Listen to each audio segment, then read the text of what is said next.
बिस्मिल्लाहिर्रहमानिर्रहीम। अस्सलाम वालेकुम दोस्तों, मैं Reet Saleem. Welcome to my YouTube channel Novel Orchid. कैसे हैं आप सब लोग?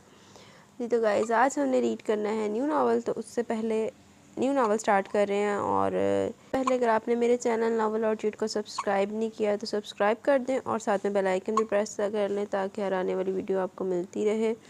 और वीडियो को लाइक शेयर कमेंट करना मत भूलें। जरा नावल की तरफ चलते हैं। दाएं से बाएं और बाएं से दाएं इसका 20वां चक्कर था। नाजिया चाय का कप होंठों से लगाए जबकि सोनिया पेन का कोना मुंह में दबाई से ही देख रही थी। बस कर दो ज़मीना, तुम्हें यूँ पेंडोलम की तरह चक्कर लगाते देखकर मेरी आंखें दुखने लगी हैं। तंग आकर नाजिया ने इसे टोक दिया। बस नहीं कर सकती बाजी, इस वक्त मुझे इतना गुस्सा आ रहा है, मेरा दिमाग इतना गर्म हो रहा है कि अम्मी बासानी इस पर अपनी रोटियाँ सेंक सकती हैं। इसने उंगली से अपने सर की तरफ इशारा किया।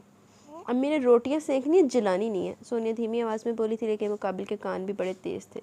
जब भी वो अपनी लेफ़्ट राइट रोक कर इसे घूरने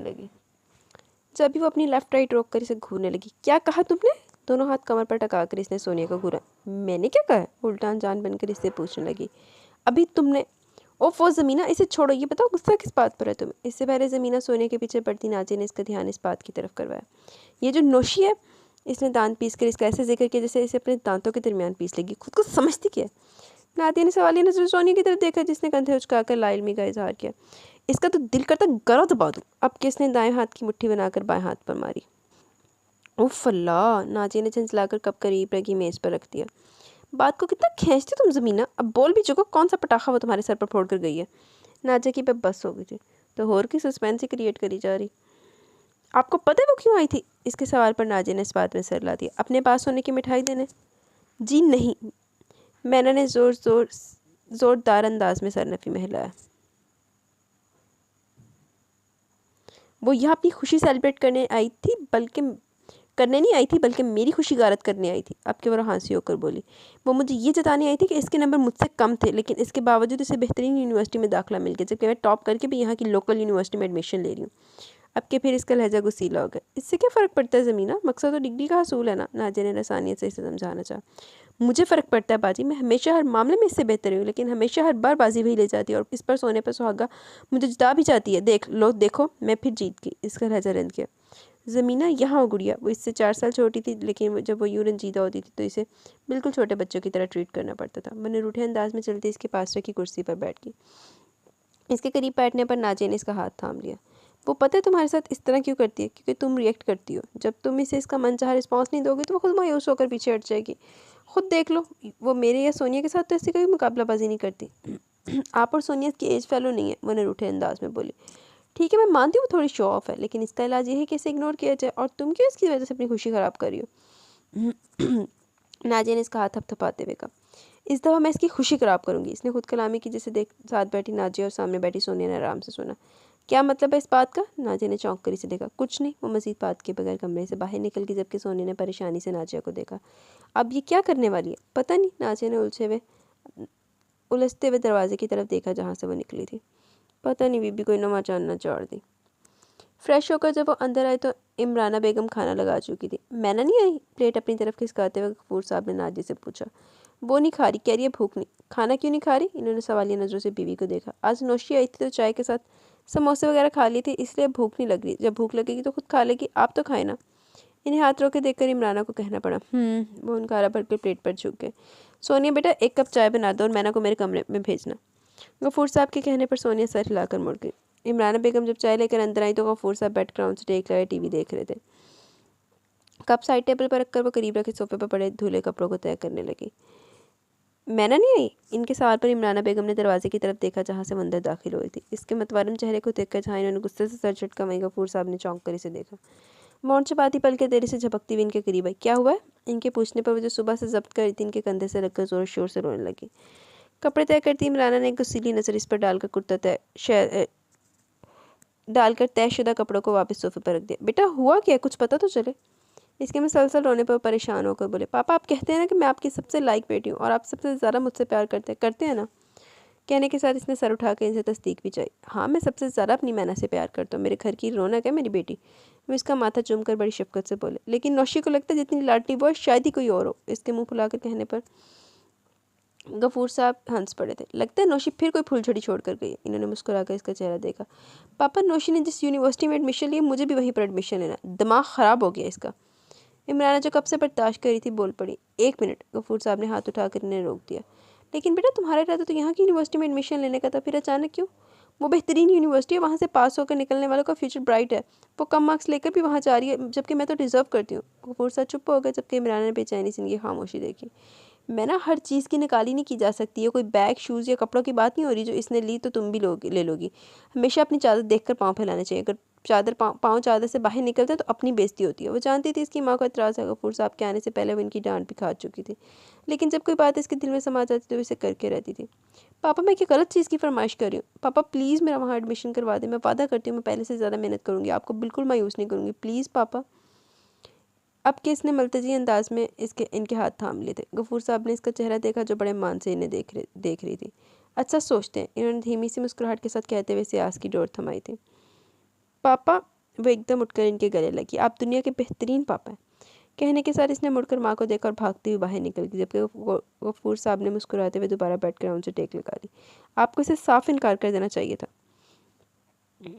इमराना के कहने पर इन्होंने नजरें घुमाकर इन्हें देखा और फिर सरनफी में हिलाया। मैं ऐसा नहीं कर सकता इमराना, बड़े मान से इसने मुझसे कहा। दूसरा, वो ठीक कह रही है, जितनी वो लायक है वो डिज़र्व करती है कि बेहतरीन जगह से डिग्री हासिल करें। इमराना ने गहरा सांस लिया। आपकी और भी बेटियां गफूर साहब?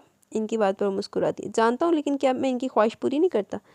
वो भी मुझे मैना की तरह प्यारी, लेकिन तुम जानती हो मैना पढ़ाई में सबसे अच्छी है। नाजिया बीएससी करना चाहती थी, इसने किया। मैं तो चाहता था वो एमएससी करे, लेकिन इसने खुद पढ़ाई छोड़ दी। इसने टीचिंग करनी चाहिए, मैंने इजाज़त दे दी। सुनिया मेडिकल में जाना चाहती थी, मैंने तब भी इतराज़ नहीं किया। ये अलग बात कि वो एंटी टेस्ट क्लियर नहीं कर सकी, वरना अगर वो मेडिकल में जाती तो क्या मैं इसका खर्चा ना उठाता। लेकिन अब ये भी तो देखें वो यूनिवर्सिटी कितनी महंगी है, और फिर है भी दूसरे शहर में। किताबें हैं, आना जाना, हॉस्टल, ये सब खर्चे बहुत मुश्किल हो जाएंगे। वो परेशानी से हाथ मलते हुए बोली। हो जाएगा सब, अल्लाह मालिक है। वो इन्हें तसल्ली देते हुए तकिया सीधा करके लेट गए। जब से इसका एडमिशन हुआ था इसके पाँव ज़मीन पर नहीं टिक रहे थे। वो अब भी चाट खाते हुए बड़े जोशो खरोश के साथ नाजिया और सोनिया को सुबह का हवाल सुना रही थी। तुम लोग का एतराज़ था ना कि मैं इतनी महंगी यूनिवर्सिटी में एडमिशन ले रही हूँ? तुम देखो जाकर यूनिवर्सिटी, इसकी बिल्डिंग देखकर इंसान को खुद पर रश्क आता है। और नौशी, इसको ताजी की रिश्वत और ताल्लुकात की वजह से वहाँ एंट्री मिली, जबकि आपकी बहन खालिस अपने बलबूते पर टेस्ट क्लियर करके एंटर हुई है। इसने अपने फ़र्जी कॉलर उठाते हुए कहा। खुशी इसके दोनों गाल तिमतिमा रहे थे। वो तो सब ठीक है मैं ज़मीना, लेकिन तुमने अब्बू के बारे में सोचा? इनको कितनी मुश्किल का सामना करना पड़ा होगा। सिर्फ नौशी का मुकाबला करने के लिए तुमने अब्बू को लाखों का मकरूज़ कर दिया। सोनिया की बात पर मुंह तक ज़्यादा चमचा एक सेकंड के लिए रुका, फिर जैसे इसने सर झटक कर खुद को इस सोच से आज़ाद किया। मैं जॉब करके सबसे पहले अब्बू के पैसे वापस करूँगी। इसने शायद अभी से बहुत आगे की प्लानिंग कर ली थी। अच्छा सोनिया प्लीज़, मेरी बहन, मैंने कपड़े निकाल कर बेड पर रखे, इन्हें बैग में रख देना। कल मुझे जाना और इतने काम रहते हैं। वो खड़े होते हुए उजलत में बोली। क्यों, तुम्हारे हाथों में मेहंदी लगी है? फारिग खड़ी हो, रख लो खुद। सोनिया ने तड़क कर जवाब दिया। फारिग तो नहीं हूँ, बड़े ज़रूरी मिशन पर जा रही हूँ, दुश्मनों के सीने पर मोंग दलने। मतलब? नाजिया ने हैरत से देखा। नौशी को खबर देने। वो मुस्कुराकर बोलती हुई बाहर निकल गई। हद होती है। नाजिया ने नागवारी से देखा। ये आखिर गई किस पर है? सोनिया ने भी नाराज़ी से दरवाजे की तरफ देखा जहाँ से वो निकली थी। पता नहीं किधर चली गई गंदी जी। नहीं यार, अपने हद हो गई। अपने सही कह रही थी उसकी माँ, अपनी चादर देख के पाँव फैला। अपने अब्बा जी ने एडा मकरूज कर देते थे, हाले भी ਉਹਦੇ हसदी पन नहीं उतर रहा कि मैं ਉਹਨੇ ਮੈਨੂੰ ਸਾੜਿਆ ਤੇ मैं ਉਹਨੂੰ ਸਾੜ ਲਵਾਂ। जलापा नहीं मुक रहा था। साथ ही औरत इसे रूम का बताकर खुद मुड़ गई थी। इसने सर घुमाकर इसे जाता देखा और झुककर पास रखे बैग का हैंडल थाम लिया। गहरा सांस लेकर दरवाज़ा खोला। वो दरमियाने साइज का कमरा था, जिसके वस्त में 2 सिंगल बेड थे, जिनके दरमियान में साइड टेबल था और बेड के दाएं और बाएं तरफ अलमारियां बनी थी। दाखिली दरवाजे की दीवार के साथ राइटिंग टेबल था और इसके साथ एक रैक रखा हुआ था। अभी वो जायज़ा ले रही थी, तभी दाएं तरफ का दरवाज़ा खुला। एक लड़की तौलिए से मुँह साफ करती हुई बाहर आई और इसे देखकर पहले तो हैरान हुई, लेकिन इसके हाथ में बैग देखकर मुस्कुरा दी। हाय।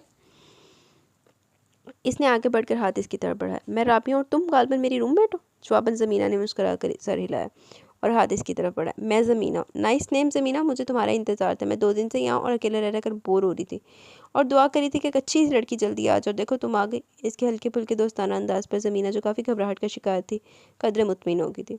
ज़मीना ने चादर उतार कर तय की और बेड के कोने पर बैठ गई। चाय पियोगी? देखो शर्माना नहीं, आज तुम्हारा पहला दिन है तो तुम मेरी मेहमान हो। फिर कल से तुम और मैं एक जैसे हो जाएंगे और दोनों की ड्यूटियाँ भी बराबर हो जाएंगी। सो आज मुझसे खिदमत करवा लो।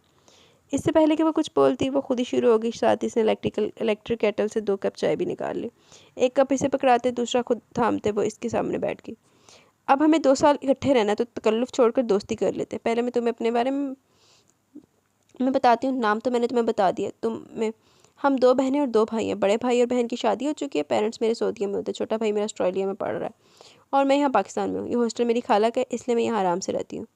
वो फ्रेंडली होने के साथ बातूनी भी बहुत थी। इसकी बातों के दरमियान ज़मीना ने चाय का कप ख़त्म कर लिया और अभी से अपनी फैमिली के बारे में बता रही थी। और आने वाले कुछ दिनों में से पता चल गया कि इसे बहुत अच्छी दोस्त मिल गई है।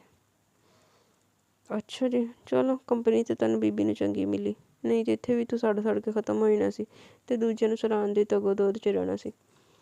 यूनिवर्सिटी आने का इसका पहला तजर्बा था। यहाँ के लड़के लड़कियाँ देखकर इसे इनकी और अपनी क्लास का अंदाज़ा हो रहा था। और इसे यूनिवर्सिटी का और फैशन शो का मरकज़ ज़्यादा लगता था। लड़कियाँ ज़्यादातर जीन्स और टी शर्ट में पाई जाती, जबकि एक आध कुर्ता ट्राउज़र में थी। इनके दुपट्टे गायब थे और अगर किसी के पास दुपट्टा था तो वो गले में रस्सी की सूरत में लटक रहा था। इस जैसे बहुत कम लोग थे जो खुद को बड़ी सी चादर में छुपाए हुए थे। राबिया पिछले 2 सालों से पाकिस्तान में थी। इसने ग्रेजुएशन भी यहीं से किया। वो घबराई भी इसके पीछे पीछे चल रही थी। नई नई क्लासें थी, सो सब क्लासों में इब्तदाई तारुफ ही चल रहा था। क्लास ख़त्म होने के बाद वो दोनों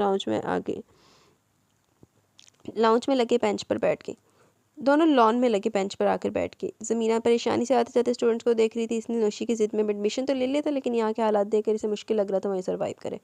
बहुत चंगा, तेरे वगैरह नद्दा ही होना चाहिए था, चवल जी ना होवे ते जिद लाख दिलाना तेरी इदा नहीं जिद थे।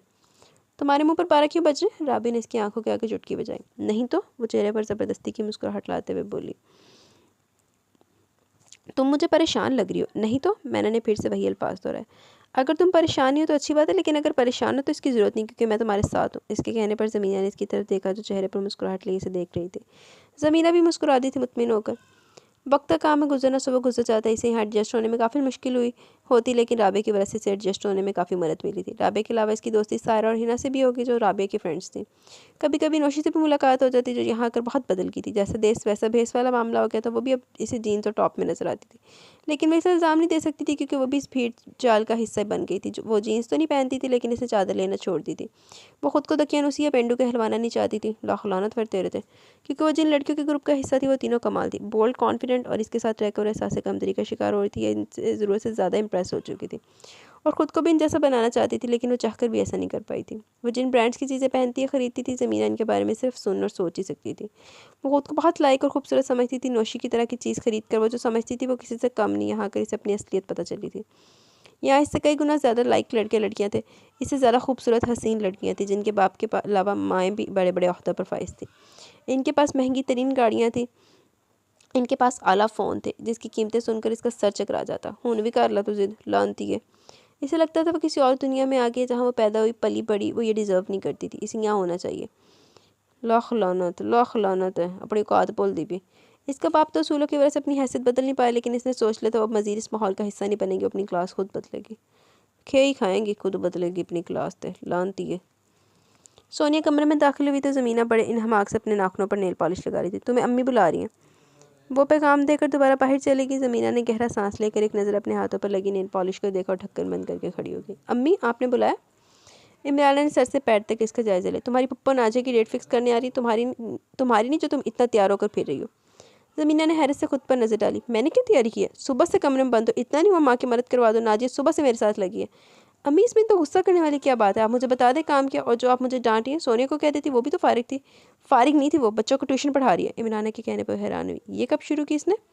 तुम्हें घर से और घर वालों से दिलचस्पी हो तो तुम्हें पता चले कि हमारी ज़िंदगी में हो क्या रहा है। 2 माह बाद तुम आई हो, और वो भी हमारे बुलाने पर, वरना खुद तो तुम्हें तौफीक नहीं हुई थी। पता नहीं वहाँ यूनिवर्सिटी में कौन सी नई रिश्तेदारियाँ बना ली। इनके इतने गुस्सा करने पर वो परेशान हो गई थी। अम्मी, मेरी समझ में नहीं आ रहा आपको मुझसे किस बात का गुस्सा है। इन्होंने अब के कोई जवाब नहीं दिया, जबकि वो अब भी इन्हें देख रही थी। सलाद बना लो, इसके बाद ये शामी कबाब फ्राई कर लेना, कहकर वो किचन से बाहर निकल गई, जबकि वो कितनी देर तक खड़ी सब्जी की टोकरी को घूरती रही। तेरे वगैरह ये खे खाती हैं हमेशा। खाना खाने के बाद वो तीनों छत पर आ गई थी और इन तीनों का मौजू आज की दावत थी। शुक्र है पप्पा को शादी का ख्याल तो है, वरना 2 साल पहले मंगनी हुई थी और इसके बाद से मुसलसल खामोशी थी। कभी कभी मुझे लगता है पप्पो की नीयत ख़राब होगी। ज़मीना के कहने पर नाजिया मुस्कुरा दी, जबकि सोनिया ने खशमगी नज़रों से घूरा। कभी तो अच्छी बात कर लिया करो। क्या हवा में शादी कर देते? शादी के लिए लड़की की मौजूदगी ज़रूरी होती है। फरहान भाई आते तो शादी होती ना। अब वो आ रहे तो डेट फिक्स कर दी। ये तुम सब लोग मेरी हर बात को इतना नेगेटिव क्यों लेते हो? अब की बार ज़मीना चिढ़कर बोली। छोड़ो ना ज़मीना, कोई और बात करो। नाजिया ने हमेशा की तरह से बहलाया, लेकिन अब नाराज़गी के इजहार के तौर पर चुप हो गई। तुमने बाल कटवा लिया? नाजिया ने इसके बाल छूते हुए पूछा। राबे के साथ पार्लर गई थी, इसके बाल बहुत अच्छे कटे हुए थे। तो मैंने भी कटवा लिए। कहने के साथ इसने कैचर में जकड़े बाल आज़ाद किए जो बिखर कर इसके चेहरे के दोनों तरफ में फैल गए। अच्छे लग रहे हैं, नानी ने प्यार से इसका गाल सहलाया तो वो खुश होगी, लेकिन तुम्हारे लंबे बाल ज़्यादा अच्छे थे। सोने की बात पर इसने मुंह बनाकर दोबारा कैचर लगा लिया। आप खुश हैं बाजी?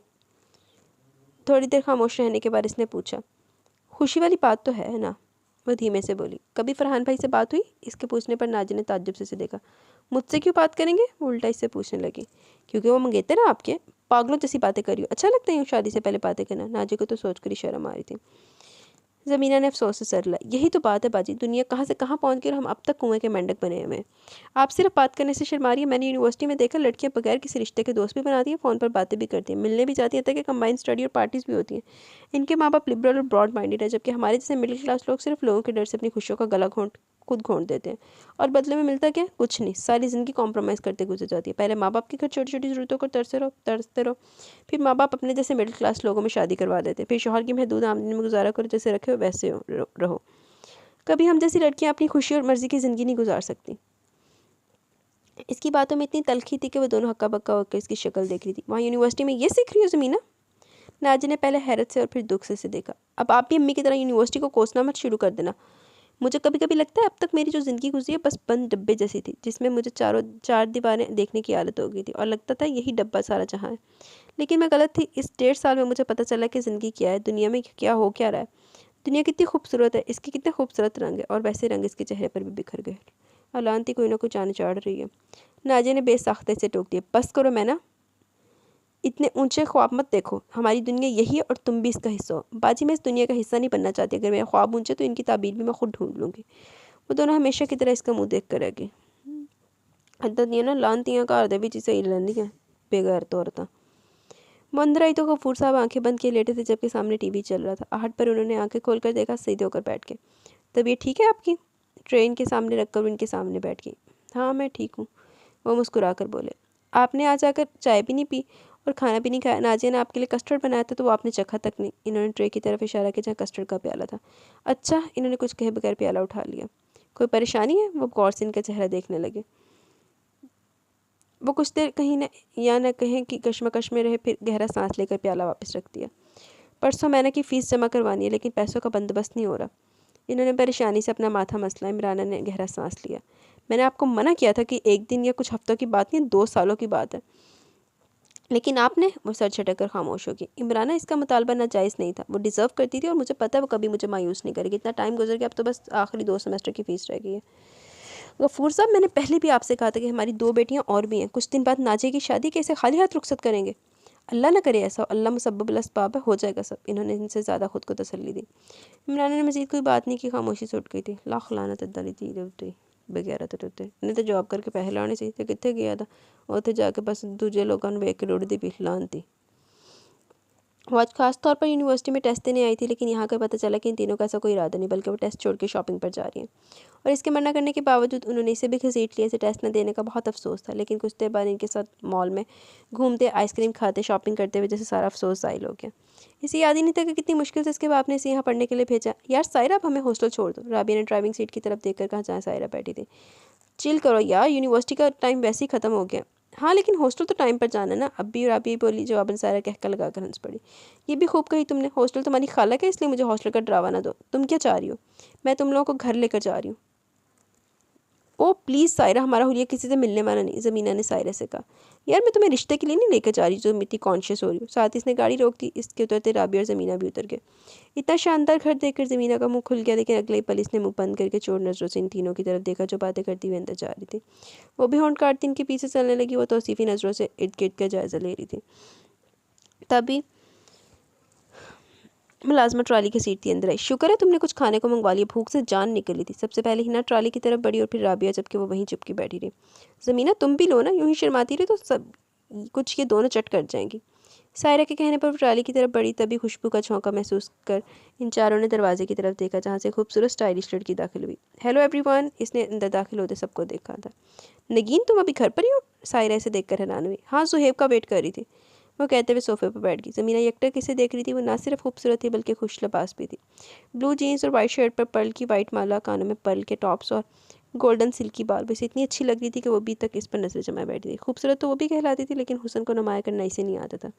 सायरा खुश शक्ल थी, मॉडर्न थी, लेकिन अपनी बहन से कम। राबिया क्यूट थी, इसका जिस्म फरबा था, लेकिन इसे इस बात की बिल्कुल परवाह नहीं थी, क्योंकि वो बचपन से अपने कज़न से मंसूब थी और इसे हर हाल में राबिया पसंद थी।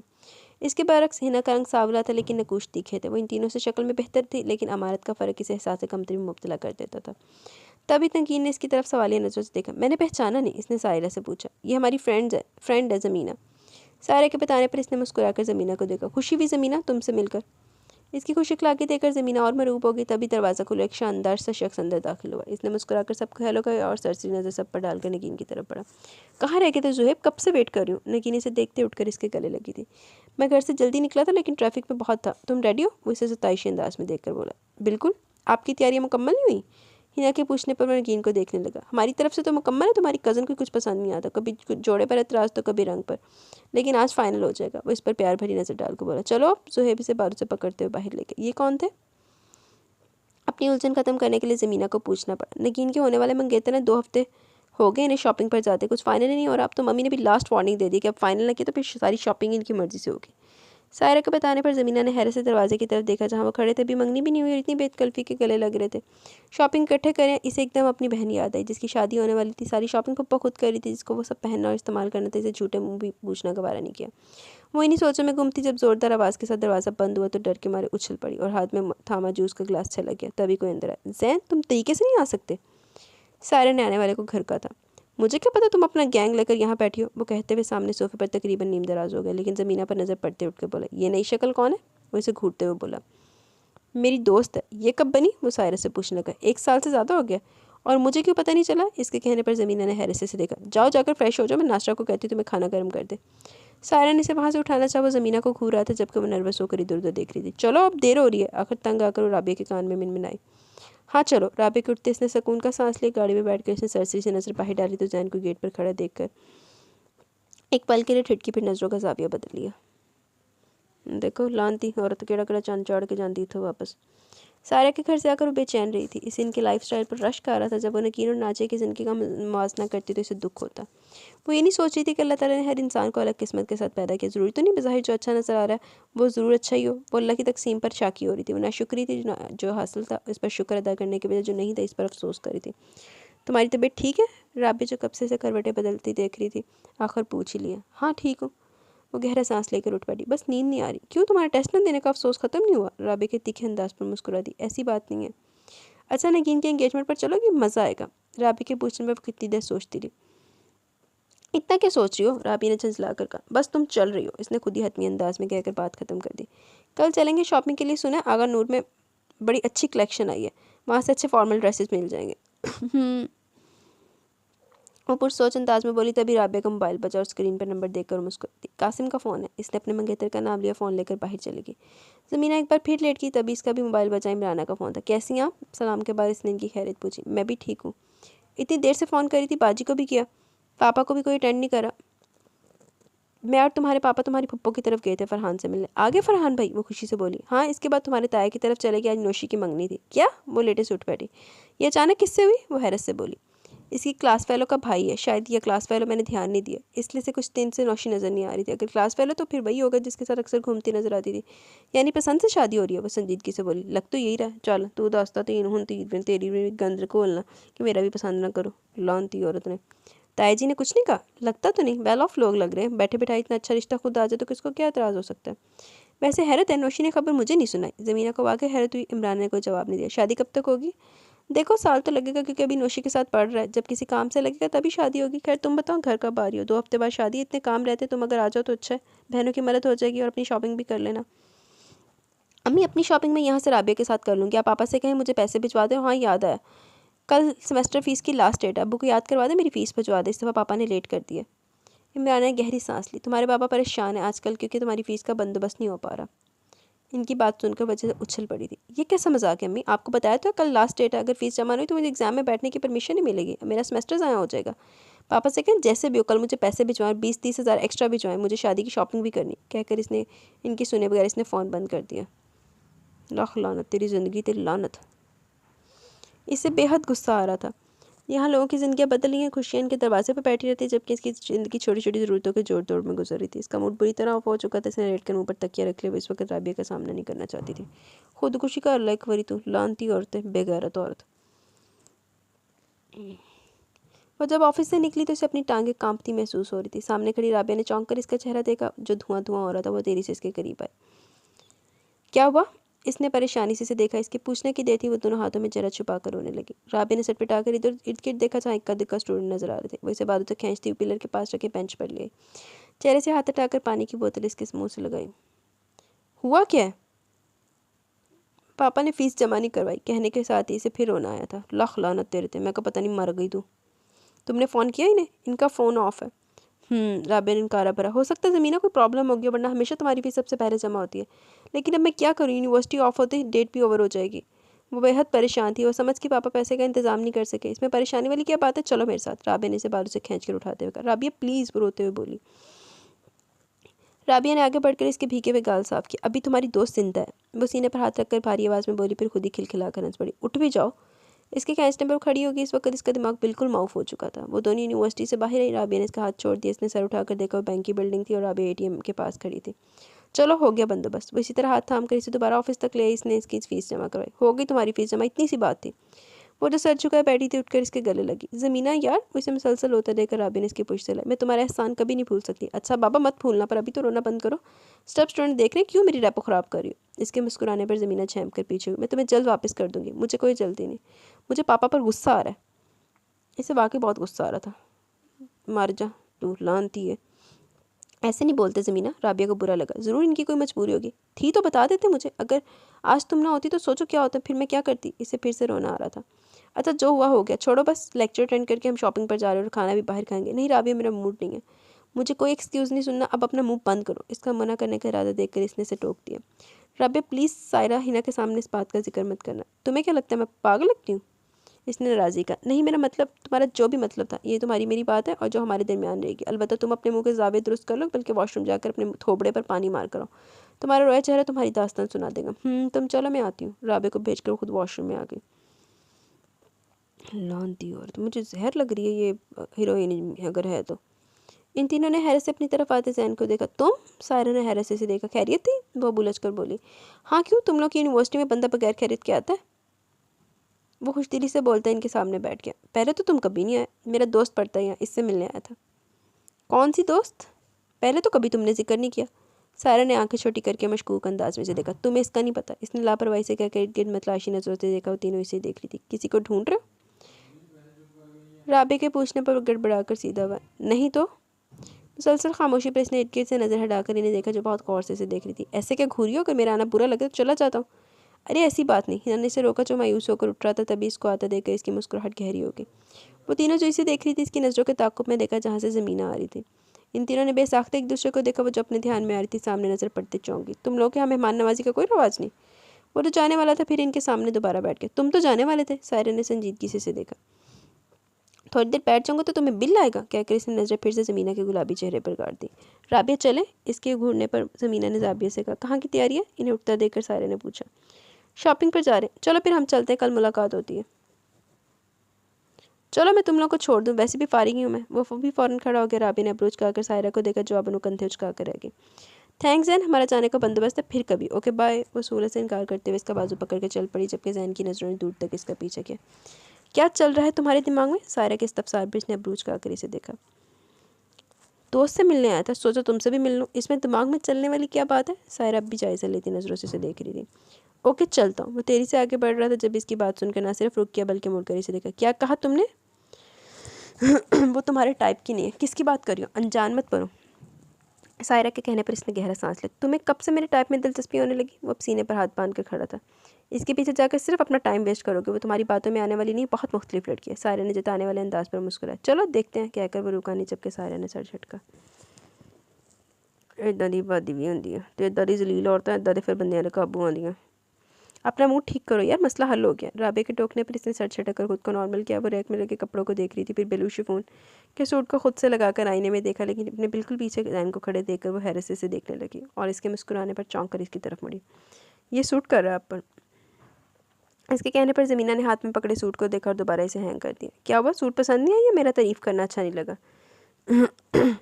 इसके इस्तफसार पर ज़मीना ने नज़रें घुमाकर राबिया को तलाश किया हुआ इनकी तरफ यार दी। तुम? करीब पहुंचने पर हैरान हुई। तुम इधर भी पहुंच गए? वो दोनों बातें कर रहे थे जब इसके मोबाइल पर पापा की कॉल आने लगी। वो फ़ौरन साइलेंट पर करके राबिया की तरफ मुड़ी। चले? वो ऑफ मूड के साथ बोली, इंतज़ार के बगैर बाहर निकल गई। राबिया को जैन को बाइक कहकर देरी से इसके पीछे आई जब इसका फ़ोन दोबारा बजा। किसकी कॉल है? इसके मुस्तरब अंदाज पर इसे पूछना पड़ा। पापा का। तो उठा लो। नहीं। वो मुँह फुलाकर बोली तो राबिया की हंसी निकली। तुम तो अब भी बच्चों की तरह मुँह फुला लेती हो। वो राबिया के साथ इसकी शॉपिंग देख रही थी तभी दरवाज़ा बजा। जी? राबिया ने सवालिया नज़रों से फातिमा आंटी को देखा। ज़मीना के फादर आए। राबिया के साथ ज़मीना भी हैरान हुई। ज़मीना के निकलते ही राबिया भी इसके पीछे आई। मेरी गुड़िया। इसे देखते गफूर साहब ने बेसाख्ता इसकी तरफ बढ़े और इसे गले लगा लिया। वो जिनसे नाराज़ थे इनके गले लगते जैसे सारी नाराज़ी हवा होगी। कल से फ़ोन क्यों नहीं उठा रही? पता मैं कितना परेशान हो गया था। वो इसका सर चूमते हुए बोले। अदरी गंदी क्लांति औलादनों का हारी रखा जाए। मैं आपसे नाराज़ थी, मुझे पता था। वो सुकड़ कर बोले। आपको पता है पापा कितनी शर्मिंदगी हुई मुझे जब ऑफिस में बुलाकर मुझे वार्निंग दी गई। लास्ट डेट थी, आप कैसे इग्नोर कर सकते इस बात को? इसके अंदाज पर सर झुका गया। मैं शर्मिंदा हूँ बेटा। वो बेकसूर होते हुए भी शर्मसार थे और बाहर खड़ी राबिया को ज़मीना पर बहुत गुस्सा आया जो अपने बाप को शर्मिंदा करी थी। वो सलाम करती हुई अंदर आई। दोनों ने चौंक कर इसे देखा। पापा, ये राबिया मेरी दोस्त और रूममेट। जीती रहो बेटा। इन्होंने शफकत से इसके सर पर हाथ रखा। मेरी फ़ीस राबिया ने दी। मैं बहुत शुक्रगुजार हूँ बेटा आपका। वो एक बार फिर शर्मिंदा हुए। राबिया ने गुस्से से ज़मीना को घूरा। अंकल, आप यूँ कहकर मुझे शर्मिंदा करें? बाप बेटियों से माफ़ी मांगते बिल्कुल अच्छे नहीं लगते। मेरे पास थे तो दे दिए। ये तो आपकी आला ज़र्फ़ी है बेटा, वरना इतनी बड़ी रकम कोई नहीं देता। कुछ मसला हो गया था इसी वजह से कल जमा नहीं करवा सका। मुझे पता है गलती मेरी है। ये बेटा आपकी अमानत। गफूर साहब ने जेब से चेक निकाल कर इसकी तरफ बढ़ाया। ये अंकल? वो हिचकिचाई। बेटा इनकार की तो कोई गुंजाइश नहीं, ये कल नहीं तो परसों आपको देने ही थे। इन्होंने इसके सर पर दोबारा हाथ रखा तो इसने मुस्कुराकर थाम लिया। मैं ज़मीना को लेने आया था, अगले हफ्ते इसकी बहन की शादी, आप भी बेटा ज़रूर आना। जी अंकल, मैं ज़रूर आती, लेकिन मेरी खाला जिनका हॉस्टल है मैं इनके साथ रहती हूँ। अगले हफ्ते मेरे मामू की बेटी की शादी है तो हमें परसों कराची जाना है। अगर ये फंक्शन ज़रूर ना होता तो मैं ज़रूर आती। मैं बैग लेकर आती हूँ। ज़मीना के कहने पर वो भी इनके पीछे आई। कब तक वापस आओगी? राबिया ने ज़मीना को देखा जो जल्दी जल्दी सामान चेक कर रही थी। तुम्हारे पापा बहुत अच्छे ज़मीना, तुम बहुत लकी हो जो वो तुमसे इतना प्यार करते। तुम्हारी नाराज़गी का ख्याल करके वो वक्त की परवाह के बगैर आ गए। हमें देखो, हमारे बाप को कभी हमारी परवाह नहीं रही। हम सालों इनको ना मिले, महीनों इनसे फ़ोन पर बात ना करें, इन्हें कोई फ़र्क नहीं पड़ता। और तुम्हारे पापा जिस तरह तुम्हें प्यार करके मना रहे थे, मुझे तुम पर रश्क आ रहा था। पहली बार ज़मीना ने राबिया को यूँ अफसरदा देखा। पता नहीं लोगों के नज़दीक खुशकिस्मती चेक करने का कौन सा पैमाना था। इसके नज़दीक राबिया लकी थी और राबिया से लकी कह रही थी। तू लानतियाँ राबिया, तो जो भी है लेकिन तू लानतियाँ। वो बगौर मोबाइल स्क्रीन की तरफ देख रही थी जहाँ नौशी और इसका मंगेतर नजर आ रहे थे। इसने पहली नज़र में पहचान लिया, इसका वही क्लास फेलो था जो इसके साथ होता था। जिस तरह वो एक दूसरे के करीब बैठे बातें कर रहे थे, पता चल रहा था कितने फ्रैंक है।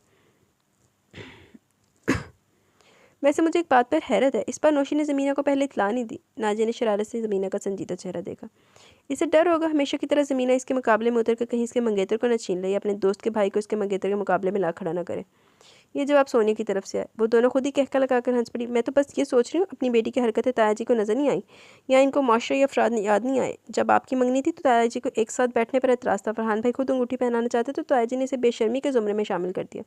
अपनी दफ़ा इनकी गैरत कहाँ चलेगी? बेटी अंगूठी भी पहना रही है, कंधे से कंधा भी मिलाकर बैठी, गले भी लग रही है। वो तो जैसे फट पड़ी थी। नाजिया और सोने ने परेशानी से इसका सुरख चेहरा देखा। तुम इतना अजीब क्यों सोचती हो ज़मीना? मेरे साथ कोई ज़्यादती नहीं हुई और ना कुछ इसमें नहीं डाला है। बरसों से हमारे घरों की, हमारे माशरे की यही रवायात चली आ रही है और मैं इन रिवायतों से खुश हूँ क्योंकि मुझे खुशी है। मेरी वजह से मेरे माँ बाप को कोई शर्मिंदगी नहीं हो रही। और अभी अपनी जिस सहेली की बहन का तुमने जिक्र किया है, वो लोग हमसे मुख्तलिफ हैं। इनके नज़दीक ये बातें मायूब नहीं समझी जाती, लेकिन मंगनी कोई ऐसा रिश्ता नहीं कि गले मिला जाए या दिन रात इकट्ठे गुजारे जाएँ। मंगेतर महरम नहीं, और जो महरम नहीं होता इससे कुर्बत सिर्फ तबाही लाती है। नाजिया ने बड़ी संजीदगी से समझाया।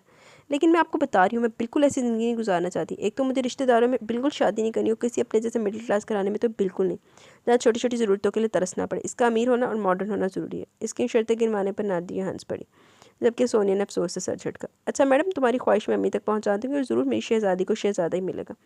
नाजिया के प्यार करने पर मुस्कुरा दी। जॉब जाकर आराम करो, फिर कल से घर में मेहमान आना शुरू हो जाएंगे। वो सर हिलाकर लेट के भी इसकी आंख लगी कुछ ही देर हुई थी जब इसके सराहने रखा इसका मोबाइल बज उठा था। स्क्रीन पर नज़र आने वाला नंबर अनजाना था। हेलो हेलो, कैसी हैं आप? दूसरी तरफ आती भारी आवाज़ पर उठ गई। कौन? मुझे यही उम्मीद थी कि आप पहचानेंगी नहीं, दूसरी तरफ से मुस्कुरा कर कहा गया। जैन बात कर रहा हूँ, सायरा का भाई। वो जितना हैरान होती इतना कम था। आपको मेरा नंबर कहाँ से मिला? इसने परेशानी से पूछा। ये मेरे लिए मुश्किल काम नहीं था, जबकि आपकी तीनों दोस्तें मेरी भी कुछ लगती हैं। 2 दिन से यूनिवर्सिटी के चक्कर लगा रहा हूँ। सायरा ने बताया कि आप अपने घर गई हुई, वो भी 2 हफ्तों के लिए। खैरियत थी ना? वैसे बेतकल्फी से पूछा था जैसे कब से फ़ोन पर इनकी गपशप हो। आपको मुझसे कोई काम था? परेशानी में इसने बेतुका सा सवाल कर दिया। जवाब उन्होंने कहका लगा कर हंसा। अब तो सब काम आपसे ही हैं। इसके जोमानी अंदाज पर इसके कानों की लोहें सुर्ख हो गई। अगर आपने ऐसी बातें करनी तो मैं फ़ोन बंद कर रही हूँ। ओके नाराज़ मत हो, बंद करो फ़ोन, लेकिन इसका मतलब ये नहीं कि दोबारा नहीं करूँगा। ज़मीना ने मज़ीद कुछ सुनने बगैर फ़ोन तेज़ी से बंद कर दिया और बेसाख्ता दिल पर हाथ रखा जो बड़ी तेज़ी से धड़क रहा था। लानती औरत, बेगैरत औरत। मुनाजे के साथ पार्लर से वापस आई तो घर में काफ़ी रश था, जिसका मतलब था मेहमान आ चुके हैं। इसने थोड़ा झांक कर ड्राइंग रूम में देखा। पापा अम्मी के साथ फुप्पो अंकल ताया जी ताई भी बैठी थी, जबकि दरमियाने सोफे पर खातून स्किन कलर की बड़ी सी चादर लिए मुस्कुरा रही थी। वो इन्हीं कदमों से वापस किचन में आ गई जहाँ सोनिया यकीनन चाय का इंतजाम करी थी। इसने शेल्फ पर रखे मिठाई और फलों की टोकरी को इस्तफामिया नज़रों से देखा। पास ही बेकरी का काफ़ी सामान था। इसने केक का एक पीस उठाकर मुँह में डाला। वाह, केक तो बड़े मज़े का है। कौन लेकर आया? पापा की कज़न है, वहीं लेकर आई है। वो जो स्किन शॉल में है? ज़मीना ने पूछने पर सोनिया ने सर इस बात में ला, जबकि वो जल्दी जल्दी कपों में चाय डाल रही थी। अंदर तो लगता है जैसे कोई पी रहा है और सब मरीदों की तरह अकीदत से इनके गिर्द खिड़ा डाले बैठे। ज़मीना ने जैसे अपनी बात का खुद ही मजा लिया। ऐसा ही है, पापा ताया जी पुप्पो सब इनके सुनते फ़ौरन आ गए। तो ज़रूर इनके लिए ख़ास होंगे। वो प्लेटों में बेकरी का सामान निकाल रही थी। अब तुम भी मेरी कुछ मदद कर दो या यूं ही मेहमान बनी खड़ी रहोगी? सोनिया ने गुस्से से इसके चमकते चेहरे को देखा जो फेशियल के बाद मजीद नहीं कर गया था। जवाबन ज़मीना ने अपनी मेहंदी से भरे हाथ इसके आगे सूख चुकी है। सोनिया ने ट्रे उठाते हुए जताया, तुम ले जाओ ना यार, मुझे बहुत भूख लगी है। मैं अपने और बाजी के लिए 4 समोसे लेकर जा रही हूँ। सोनिया ने गुस्से से इसे देखा, लेकिन वो गुनगुनाते हुए अपने लिए चाय निकाल रही थी। लानती इधर बंदा कुत्ते आगे पौधे पे पहनना। वो स्टेज से नीचे उतरी थी जब इसे पापा अपनी तरफ आते दिखाई दिए। मैं ना, जरीना आपा वहाँ अकेली बैठी है, थोड़ी देर इनके पास बैठो जाकर, और अगर इन्होंने कुछ लिया नहीं तो इन्हें सर्व करो। जी पापा। वो अपना शरारा संभालती एहतियात से चलती इनकी तरफ बढ़ी। इस पर नज़र पड़ते इनकी नज़र जैसे इस पर जम सी गई। इसके करीब आने पर मुस्कुराई तो वो भी मुस्कुरा कर इनके करीब बैठ गई। आंटी, आपको किसी चीज़ की ज़रूरत तो नहीं? नहीं बेटा। खाना खाया आपने? जी बेटा, खा लिया। इनकी नज़र इसका जायज़ा ले रही थी। बड़ी प्यारी लग रही हो। इन्होंने प्यार से इसके बालों को छुआ तो वो झेंप कर मुस्कुरा दी। इसके शर्माने पर इन्होंने प्यार से इसे देखा, तभी इनकी नज़र इसके गोरे हाथों पर गई जिस पर मेहंदी के नक्शों निगार अजीब बाहर दिखा रहे थे। इसके दोनों हाथ थामे। माशाल्लाह, बड़ा गहरा रंग है, अल्लाह नसीब भी खूबसूरत करे। इनके दुआ देने पर मुस्कुरा दिया, फिर रुखसती का शोर उठते हुए माजरत करती हुई उठ गई। राबी के बताने पर सायरा खामोश होगी, तभी जैन अंदर दाखिल हुआ। तुम कब आई? इसने हैरत से राबी को देखा। 1 घंटा हो गया। वो मुस्कुरा कर बोली, तुम्हारी दोस्त भी आई है? इसने दाएं बाएं गर्दन घुमाकर पूछा। तुम्हें इसकी इतनी फिक्र क्यों है? सायरा ने माथे पर बल डालकर पूछा। अच्छी लगती है, वो मोबाइल देखते हुए मुस्कुरा कर बोला। अगर इतनी अच्छी लगती है तो शादी करो, मैं मम्मी से बात करती हूँ। सायरा ने संजीदगी से कहा तो उसने नज़र उठाकर बहन को देखा। अभी मैंने शादी का नहीं सोचा। तो फिर? सायरा ने अब्रूज कहा। मैंने तुम्हें पहले भी कहा था कि ज़मीना दूसरी लड़कियों की तरह नहीं। वो हंस पड़ा। सारी लड़कियाँ एक जैसी होती हैं। 2 लफ्ज़ मोहब्बत के बोल के इनके हुस्न के कसीदे पढ़ो, सब मिनटों में फ्लैट हो जाती है। और तुम लोगों को, ज़मीना को तो मैंने चैलेंज के तौर पर लिया। अब तक तुम मुझे इग्नोर करिए, लेकिन आखिर कब तक? और जो तुम लोगों को गलतफहमी के मुख्तलिफ है वो भी मैं दूर कर दूँगा। जैन प्लीज़ अपने तजर्बे कहीं और जाकर करो, ज़मीना से दूर रहो। राबिया को बुरा लगा। यार राबिया, गुस्सा क्यों हो रही है? मेरी नीयत बुरी नहीं, बस थोड़ी देर इंजॉय करूँगा, कुछ अर्सा। फ़ोन कॉल्स, 3-4 मुलाकातें, जब मुझे लगेगा लड़की मेरे प्यार में गिरफ्तार हो चुकी है, मैं इसे छोड़ दूँगा और तुम लोगों को बता दूँगा मैं क्या चीज़ हूँ। एक और बात, मैं इसे फ़ोन भी कर चुका हूँ और वो मुझसे बात भी कर चुकी है। यकीनन इसे तुम लोगों को नहीं बताया होगा। इसने कहकर मरे से दोनों के तासुरात देकर डेमो देता हूँ। कहकर इसने मोबाइल का स्पीकर ऑन करके सामने किया। दूसरी तरफ से ज़मीना की आवाज़ आई। कैसी है ज़मीना? वो मुस्कुरा कर बोला। आपने फिर फ़ोन किया? दूसरी तरफ से वो गुस्से से बोली। मैंने कहा था आपसे कि मैं दोबारा फ़ोन करूँगा। बात सुने जैन साहब, आइंदा मुझे कॉल मत कीजिएगा। लास्ट टाइम भी मैंने आपकी बात इसलिए सुनी कि आप सायरा के भाई हैं। अब अगर आपने मुझे कॉल की तो मैं सायरा को बता दूँगी। जैन का चेहरा सुर्ख पड़ गया बेइज्जती की वजह से, जबकि राबी और सायरा ने बड़ी मुश्किल से अपनी हंसी को रोका। आप मुझे धमकी दे रही हैं? ऐसे ही समझ ले, वक्त गुजारी के लिए कोई और लड़की तलाश करें। मैं आपकी वजह से सायरा से अपनी दोस्ती ख़राब नहीं करना चाहती। ज़मीना, मैं आपके लिए सीरियस हूँ। जैन ने एक आखिरी कोशिश की। मैं आपका नंबर ब्लॉक कर रही हूँ। जो ही इसका फ़ोन बंद हुआ, इन दोनों के कह के बुलंद हुए। तुम तो कुछ और कह रहे थे। सायरा ने मुस्कुराकर जैन को देखा जिसके होंठ खिंचे हुए थे। ये कह रहा था ये बड़ी तोप चीज़ है। राबिया ने शरारत से देखा तो वो झटके से खड़ा हुआ। इन मिडिल क्लास लड़कियों का यही मसला, थोड़ी सी बात भी करो तो इन्हें लगता है बंदा सीरियस है, शादी तक पहुँच जाती हैं। हैं, इसने कब तुम्हें शादी के लिए कहा? उल्टा तुम इसे कह रहे थे तुम सीरियस हो। अब भी राबिया मजाक उड़ाने वाले अंदाज बोली। बड़ी शरीफ बनती है ना तुम्हारी दोस्त, ऐसा तमाशा लगाऊंगा कि सारी शराफत धरी की धरी रह जाएगी। इसके धमकी अमेज़ अंदाज पर इन दोनों ने हैरत से देखा। अपनी हद में रहना जैन, कुछ उल्टा सीधा किया ना तो तुम्हारे अगले पिछले सारे करतूत खोलकर डैडी को बता दूंगी। सारा माथे पर बल डालकर गुस्से से बोली, तनफन करता बाहर निकल गया। राबिया ने परेशानी से सायरा को देखा। इससे क्या हुआ? कुछ नहीं, पहली दफ़ा किसी लड़की ने लिफ्ट नहीं करवाई तो बेचारा बौखला गया। तुम छोड़ो, ठीक हो जाएगा। सायरा ने तसल्ली अमेज़ अंदाज में इसके हाथ थपथपाया तो राबिया पुरसोच अंदाज में सर हिला कर रह गई। रात को वलीमा पप्पा सुबह सुबह इधर है, खैरियत है? वो मुँह उठाकर बाहर आई तो अंदर से आती आवाज़ों पर इसने इमरान से पूछा। हाँ, वो जरीना आपा वापस जा रही तो इनसे मिलने। क्यों, वलीमा अटेंड नहीं करना इन्होंने? नहीं, इन्हें काम है। वैसे अम्मी ये बहुत ही अमीर लगती हैं। जो सब इनके आगे पीछे रहते हैं। इसने पानी का गिलास मुंह से लगाते हुए पूछा। है तो, और अच्छी भी बहुत है, बहुत सकी, हमारी बहुत मदद की इन्होंने। इसने गायब दिमागी से सुना था। तुम ये नाश्ता ले जाओ और इन्हें अल्लाह हाफिज़ भी कराओ। ये फल कितने फ्रेश हैं, इसने सेब उठाते हुए कहा। ज़रीना आप अपने गांव से लेकर आई हैं, वहाँ की हर चीज़ बड़ी खालिश होती है। इमराना की तारीफ़ पर इसका मुंह बन गया। ये अब्बू की कज़न गाँव में रहती हैं? हाँ, वहाँ इनकी। रहने दे अम्मी, जहाँ भी रहती है। मुझे क्या, अब्बू का सारा ननियाल मुझे पेंडू लगता है। वो मुँह बनाकर बोली। मीना, मैं ना तमीज़ से बात किया करो, जानती हो कि वो कितनी। प्लीज़ अम्मी, अब आप इनकी तारीफ़ ना शुरू कर देना। वो नाश्ते की ट्रे लेकर बाहर निकल गई। आप ऐसे जा रही हैं, मुझे बिल्कुल अच्छा नहीं लग रहा, गफूर साहब ने आजी से कहा। मजबूरी ना होती तो ज़रूर रुकती गफूर, वो शफकत से बोली। आपका एहसान मैं कभी नहीं चुका सकता। तुम मेरे छोटे भाई हो गफूर, एहसान कैसे, और एहसान का लफ्ज़ इस्तेमाल करके तुम मुझे शर्मिंदा ना करो। और बल्कि तुम भी, ये तुम्हारा छोटा भाई है, बहन भाई के रिश्ते में मोहब्बत होनी चाहिए, इसमें दुनियादारी नहीं आनी चाहिए। तुम्हारे शौहर ने अन वक्त पर पैसे मांगकर जिस तरह गफूर को तंग किया, अच्छा नहीं किया, लेकिन बहरहाल वक्त गुजर गया। अब तुम नाजिया को बहू नहीं बेटी समझना, क्योंकि नस्लें बहू से चलती हैं। इससे प्यार करोगी, इज्जत होगी तो वो भी तुम्हें बदले में इज्जत देगी। जहाँ मोहब्बत और इज्जत हो, वो घर जन्नत बन जाता है। जी आपा, पुप्पो ताबेदारी से बोली तो मीना बुरुज काती अंदर आ गई। वो सलाम करके ट्रे रखकर जल्दी से बाहर निकल गई। उसके पीछे पुप्पो भी निकल गई। ज़रीना बेगम की नज़रों ने दूर तक इसका पीछे गई। गफूर, तुमसे एक बात करनी थी। जी आपा, वो फर्माबरदारी से बोले। तुम्हारी मैना मुझे पसंद आई, मैं अपने मुन्ना के लिए ऐसी बीवी ढूंढ रही थी। दोनों की जोड़ी थी, सूरज चांद की लगेगी। वो तसव्वुर की आंख से दोनों को साथ देकर खुश हो रही थी। अब आपकी ख्वाहिश सर आंखों पर, लेकिन अभी मैंने पढ़ रही है। आपको पता नहीं इसे पढ़ाई का कितना शौक है। मैं इंतज़ार कर लूँगी गफूर, लेकिन मुझे जवाब हाँ में चाहिए। गफूर साहब तो जब का शिकार हो गए। ज़मीना की ख्वाहिश और इसकी सोच भी अच्छी तरह जानते थे। वो इसकी मर्ज़ी के बगैर कुछ करना नहीं चाहते थे। कोई बात नहीं गफूर, तुम परेशान हो, फिर जो अल्लाह को मंजूर। इन्हें परेशान देकर इन्होंने बात ख़त्म कर दी। नहीं आपा, ऐसी बात नहीं, आपसे ज़्यादा मेरे लिए काबिल एतबार कौन होगा। मुझे यकीन है मेरी मैना आपके घर खुश रहेगी। इन्होंने कुछ सोच कर हामी भर ली। वो पहले औंतरी गंदी लो आत, वो तो पूछ लो अपनी। तुम इतनी जल्दी से आ रही हो? मैं तुम्हारे लिए आई थी। इसे अपना सामान पैक करते देखकर नाजिया ने राजी से कहा तो मुस्कुराकर इसके सामने बैठ गई। बाजी, एग्ज़ाम होने वाले, वैसे भी शादी की वजह से मेरा पढ़ाई का काफ़ी हर्ज हो गया। नाजिया ने सर हिलाकर सोनिया को देखा, जिसे बात करने का इशारा करी थी। वैसे मुझे तुमसे ख़ास बात भी करनी है। जी बताएं, वो इसकी तरफ मतवज्जा होकर बोली। दरअसल अम्मी ने मुझे बुलाया कि मैं तुमसे बात करूँ। अब के ज़मीना ने उलझकर इसे देखा। ऐसी ऐसी कौन सी बात है जो अम्मी खुद नहीं कर सकती? तुम शादी पे इतनी प्यारी लग रही थी, सब तुम्हारे ही पूछ रहे थे। कल फरहान के दोस्त ने मैं तुम्हारे बारे में पूछा, वो रिश्ते के लिए अपनी अम्मी को लाना चाहता है। दूसरा, पापा की जो कज़न हमारे घर ठहरी थी, इन्होंने भी अपने बेटे के लिए पापा से बात की। पापा को वैसे वो रिश्ता पसंद है, पर इन्होंने अम्मी ने कहा कि तुमसे पूछ लूँ। बात गुस्से वाली तो नहीं थी, पर इसे पता नहीं क्यों बहुत गुस्सा है। पहली बात तो ये कि मैं भी शादी नहीं करना चाहती, इतनी मुश्किल से मैं यहाँ तक पहुँची। दूसरा, मैंने पहले आपको बताया था मेरी सोच क्या, आप अम्मी को मना करते। लेकिन ज़मीना, कभी ना कभी तो शादी करनी है, फिर दोनों रिश्ते अच्छे हैं। लोगों को अच्छे रिश्ते ढूंढने के लिए इतनी तगदो करनी पड़ती है, यहाँ तो खुद रिश्ते चल कर हैं। इस तरह मना करना तो सरासर कुफरान नेमत होगा।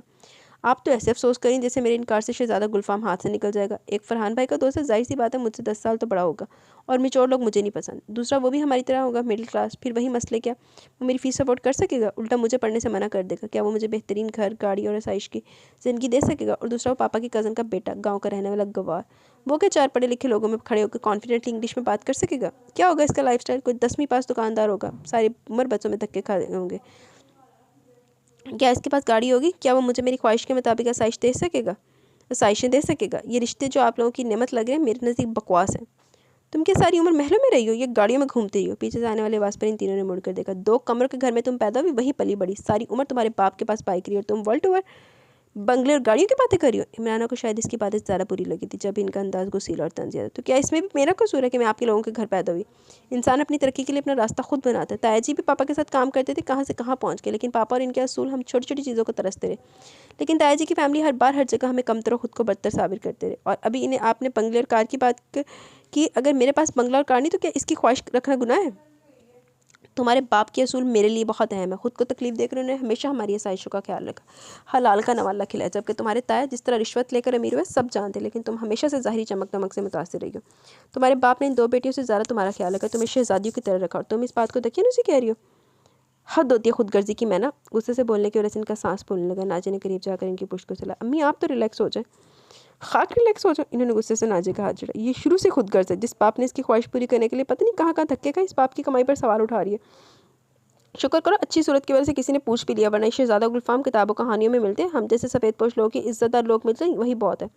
मैंने शराफत का अचार नहीं डालना। क्या करूँगी ऐसे आदमी की शराफत का जिसकी जेब खाली हो, जो मुझे पसंद नहीं होगा? मैं कैसे इसे बर्दाश्त करूँगी, वो भी शौहर के रूप में?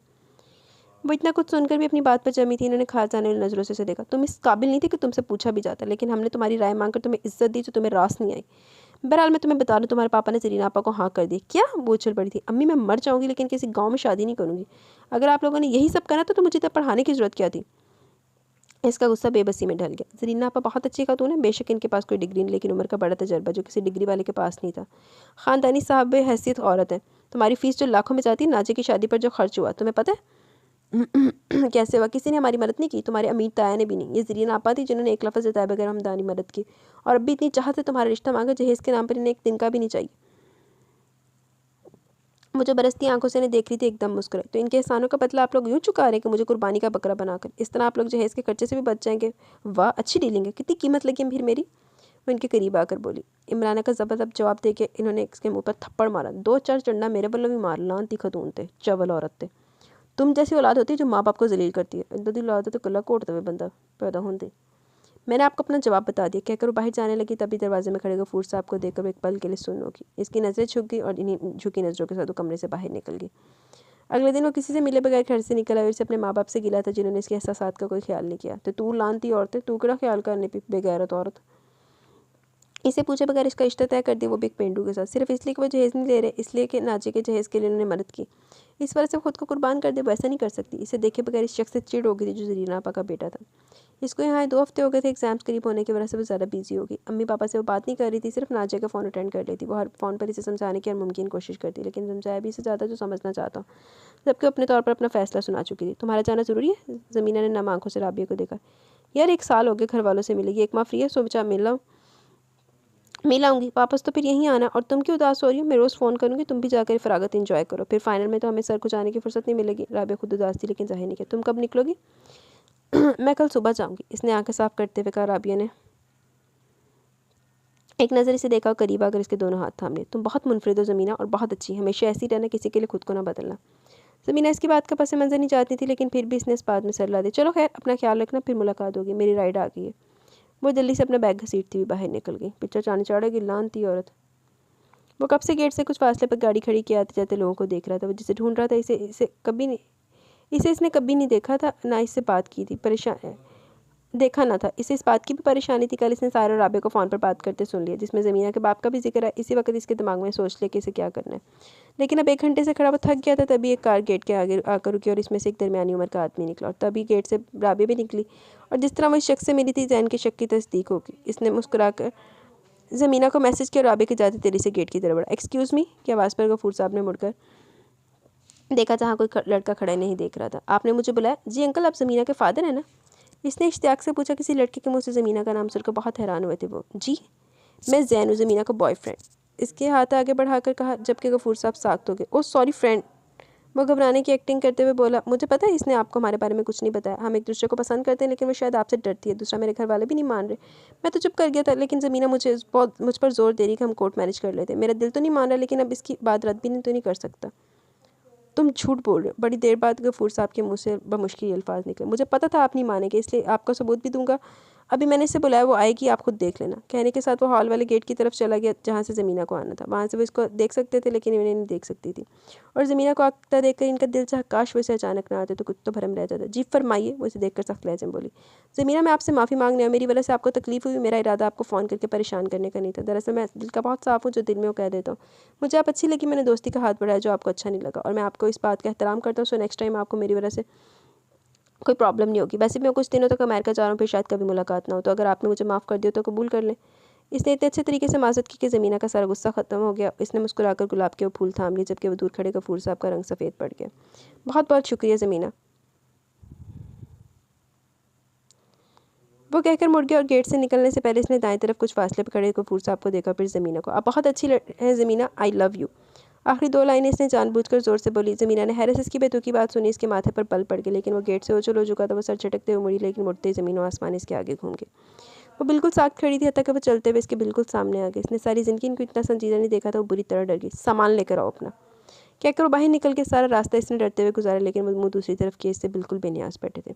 घर पहुँचते हुए इसे देखे बगैर अंदर चले गए। वो इसी तरह सर झुकाए इनके पीछे आई। बैग कमरे में रखकर वो कितनी देर हाथों को मसलती परेशान खड़ी रही। तभी सोनिया तेजी से अंदर आई और आते बड़े जारहाना अंदाज में से बारू से थामा। क्या हुआ पापा, क्यों रो रहे हैं? ज़मीना ने चौंक कर इसे देखा और एक पल ज़ाया के बगैर इनके कमरे में दाखिल हुई। इमराना इनके करीब परेशान सूरत लिए खड़ी थी। वो सीधी इनकी तरफ आई, घुटनों के बल इनके सामने बैठ गई। पापा प्लीज़ एक बार मेरी बात सुन ले, जैसा आप सोच रहे हैं वैसा कुछ नहीं है। गफूर साहब ने नज़रें उठाकर इसे देखा, जिनकी आंखें और चेहरा दोनों गीले थे। कोई तुम्हारे बारे में आकर ऐसा कहता तो मैं कभी यकीन ना करता। अपनी तरबियत पर मुझे यकीन था, पर मैं आंखों देखे को कैसे झुटला दूँ? मुझे इतना बता दो मैं ना, मेरे प्यार और तरबियत में कहाँ कमी रह गई जो तुमने जो रास्ता इख्तियार किया? मैंने महदूद वसाइल में तुम्हारी सारी ज़रूरतें पूरी नहीं की, कभी हराम का एक लुक़मा तुम लोगों के हलक में नहीं जाने दिया, फिर भी तुमने हराम रास्ता चुना। मैंने वहाँ तुम्हें पढ़ने भेजा था तुम्हारी ये ख्वाहिश पूरी करने के लिए कि मैं कितना मकरूज़ हुआ, किस तरह नज़रें झुकाकर जलील होकर मैं लोगों से पैसों का तकाजा करता था। अगर तुम वो शर्मिंदगी देख लेती तो अपने लिए मौत मांग लेती, लेकिन पाप को ये दिन न दिखाती। वो जो बरसती नज़रों से इन्हें सुन रही थी तड़प कर बोल पड़ी। पापा मेरा यकीन करें, मैंने ऐसा कोई काम नहीं किया जिससे आपको जलील होना पड़े। वो मेरी दोस्त का भाई है जिसे आपने देखा। आज से पहले मैं कभी इससे मिली भी नहीं। इसने एक दो दफ़ा मुझे फ़ोन किया, आज भी वो मुझसे माफ़ी मांगने आया था। गफूर साहब ने नाराज़गी से देखा। झूठ मत बोलो ज़मीना, वो लड़का खुद मुझे बता कर गया कि वो तुम्हारा दोस्त है और तुम इसे कोर्ट मैरिज के लिए मजबूर कर रही हो, जबकि वो ऐसा नहीं चाहता। इसे माँ बाप की इज्जत का ख्याल था, जबकि तुम तो शायद माँ बाप को मरा हुआ समझ लिया। इनके इंकशाफ पर इसकी आंखें फटने के करीब खुल गई। ये झूठ है पापा, वो तड़प कर बोली। तो वो भी झूठ है जो मैंने अपनी आंखों से देखा। तुमने मुस्कुरा कर इसके हाथों से फूल नहीं लिए थे? वो जाते हुए जो बेहुदा बातें कह कर गया वो तुमने नहीं सुनी? पापा मेरा यकीन करें, मेरा इससे कोई ताल्लुक नहीं। वो लड़का जब मुझे बता रहा था मेरा दिल कर रहा था ज़मीन फटे और मैं इसमें समा जाऊँ। लोगों ने हमेशा मुझ पर बातें बनाई कि मेरी 3 बेटियाँ, लेकिन मैंने कभी अफसोस नहीं किया और बेटियों को हमेशा बेटों की तरह समझा। लेकिन अब समझ आया, लोग बेटियों से नहीं अपनी इज्जत से डरते हैं। मैंने हमेशा तुम्हें नाजी और सोने से ज़्यादा प्यार किया, तुम्हारी जायज़ नाजायज़ हर ख्वाहिश को पूरा किया। बदले में तुमने मुझे यही नाम दिया, मेरा एतमाद तोड़ दिया। मैं बहुत बुज़दिल आदमी, शायद हर शरीफ आदमी होता है। परसों लगाकर मैंने इज़्ज़त कमाई और तुम्हारी वजह से मैं इसे खोना नहीं चाहता। कहकर उन्होंने चेहरे पर हाथ फेर कर आंसू साफ किया। अगर ये ना होता तो मैं तुम्हें वक्त देता, लेकिन अब तुम्हारा निकाह वहीं होगा जहाँ मैं चाहूँगा, क्योंकि तुम्हारी खुदसर और तुम जैसी खुदसर और एहसान फरामोश लड़की को मैं मज़ीद बर्दाश्त नहीं कर सकता। बात के आखिर तक इनका लहजा पथरीला हो गया। अपने बाप का ये रूप इसने पहले कभी नहीं देखा था। इसने मुड़कर माँ को देखा, लेकिन इन्होंने भी नाराज़गी से मुंह मोड़ लिया। कोई इसका यकीन नहीं कर रहा था। वो इस वक्त खुद को बेबस महसूस कर रही थी। तेरी लानती सोच दी, वरना तो तेरे आगे सारा कुछ है। लानती औरतें। रात से सुबह हो गई। एक तो रोते और दूसरा रत जगह की वजह से इसकी आंखें सूज गई थी। इसे अब समझ में आया कि जैन ने वो 2 जुमले क्यों बोले कि इन पापा को सुनाने के लिए, लेकिन इसने इसके साथ ऐसा क्यों किया? इसे अपना कसूर समझ में नहीं आ रहा था। इसे सारे का नंबर मिला, एक बार नहीं बार बार, लेकिन वो बंद था। वो कल से कमरे में बंद थी, लेकिन किसी ने इसे खाने का पूछना तो दूर, कमरे में झांक कर भी नहीं देखा। शाम को जब वो भूख से निढाल होकर गनूदगी में जा रही थी तो दरवाज़ा खुलने पर मुश्किल आंखें खोली। जहाँ ट्रे लिए नाज़िया अंदर आई, इसे देखते इसकी आंखें फिर आंसू से भर गई। नाज़िया ने एक नज़र से देखकर ट्रे इसके आगे रख दिया और खुद इसके सामने बैठ गई। ज़मीना खामोशी से देखती रही। खाना खा लो, इसकी नज़रों के जवाब में नाज़िया ने कहा। भूख से इसका सर पूरी तरह घूम रहा था, इसलिए किसी नखरे के बगैर इसने खाना शुरू कर दिया। परसों तुम्हारा निकाह है। नवाला ज़मीना के हलक में अटक गया। बड़े ज़ोर का धक्का लगा था। खांसते खांसते इसका चेहरा सुर्ख हो गया। नाजिया ने जल्दी से ग्लास इसके होंठों से लगा लिया, जिसे इसने बमुश्किल 2 घूंट पिया। बाजी पापा कैसे मेरे साथ ऐसा कर सकते हैं? वो रोते हुए बोली। जैसे तुम इनके प्यार के बदले में धोखा दे सकती हो। ज़मीना ने दुख से देखा। आप भी मुझे गलत समझ रही हैं। अगर तुम सही हो तो फिर वो लड़का कौन था जो पापा से ऐसी बकवास करके गया? बाजी मुझे नहीं पता इसने ऐसा क्यों किया, मैं खुद हैरान हूँ। मैं नहीं जानती ज़मीना सच क्या है, लेकिन पापा भी बहुत डिसहार्ड है। इन्होंने परसों जुमा के बाद तुम्हारा निकाह तय कर दिया। पापा से कहे मेरा गला दबा दें, लेकिन मेरे साथ ये जुल्म न करें। मैं किसी अनपढ़ के साथ सारी ज़िंदगी नहीं गुजार सकती। एक शख्स जिसे मैं जानती तक नहीं, देखा तक नहीं, जिसे मैं पसंद नहीं करती, कैसे इसके साथ ज़िंदगी गुजारूंगी? मैं मर जाऊँगी बाजी।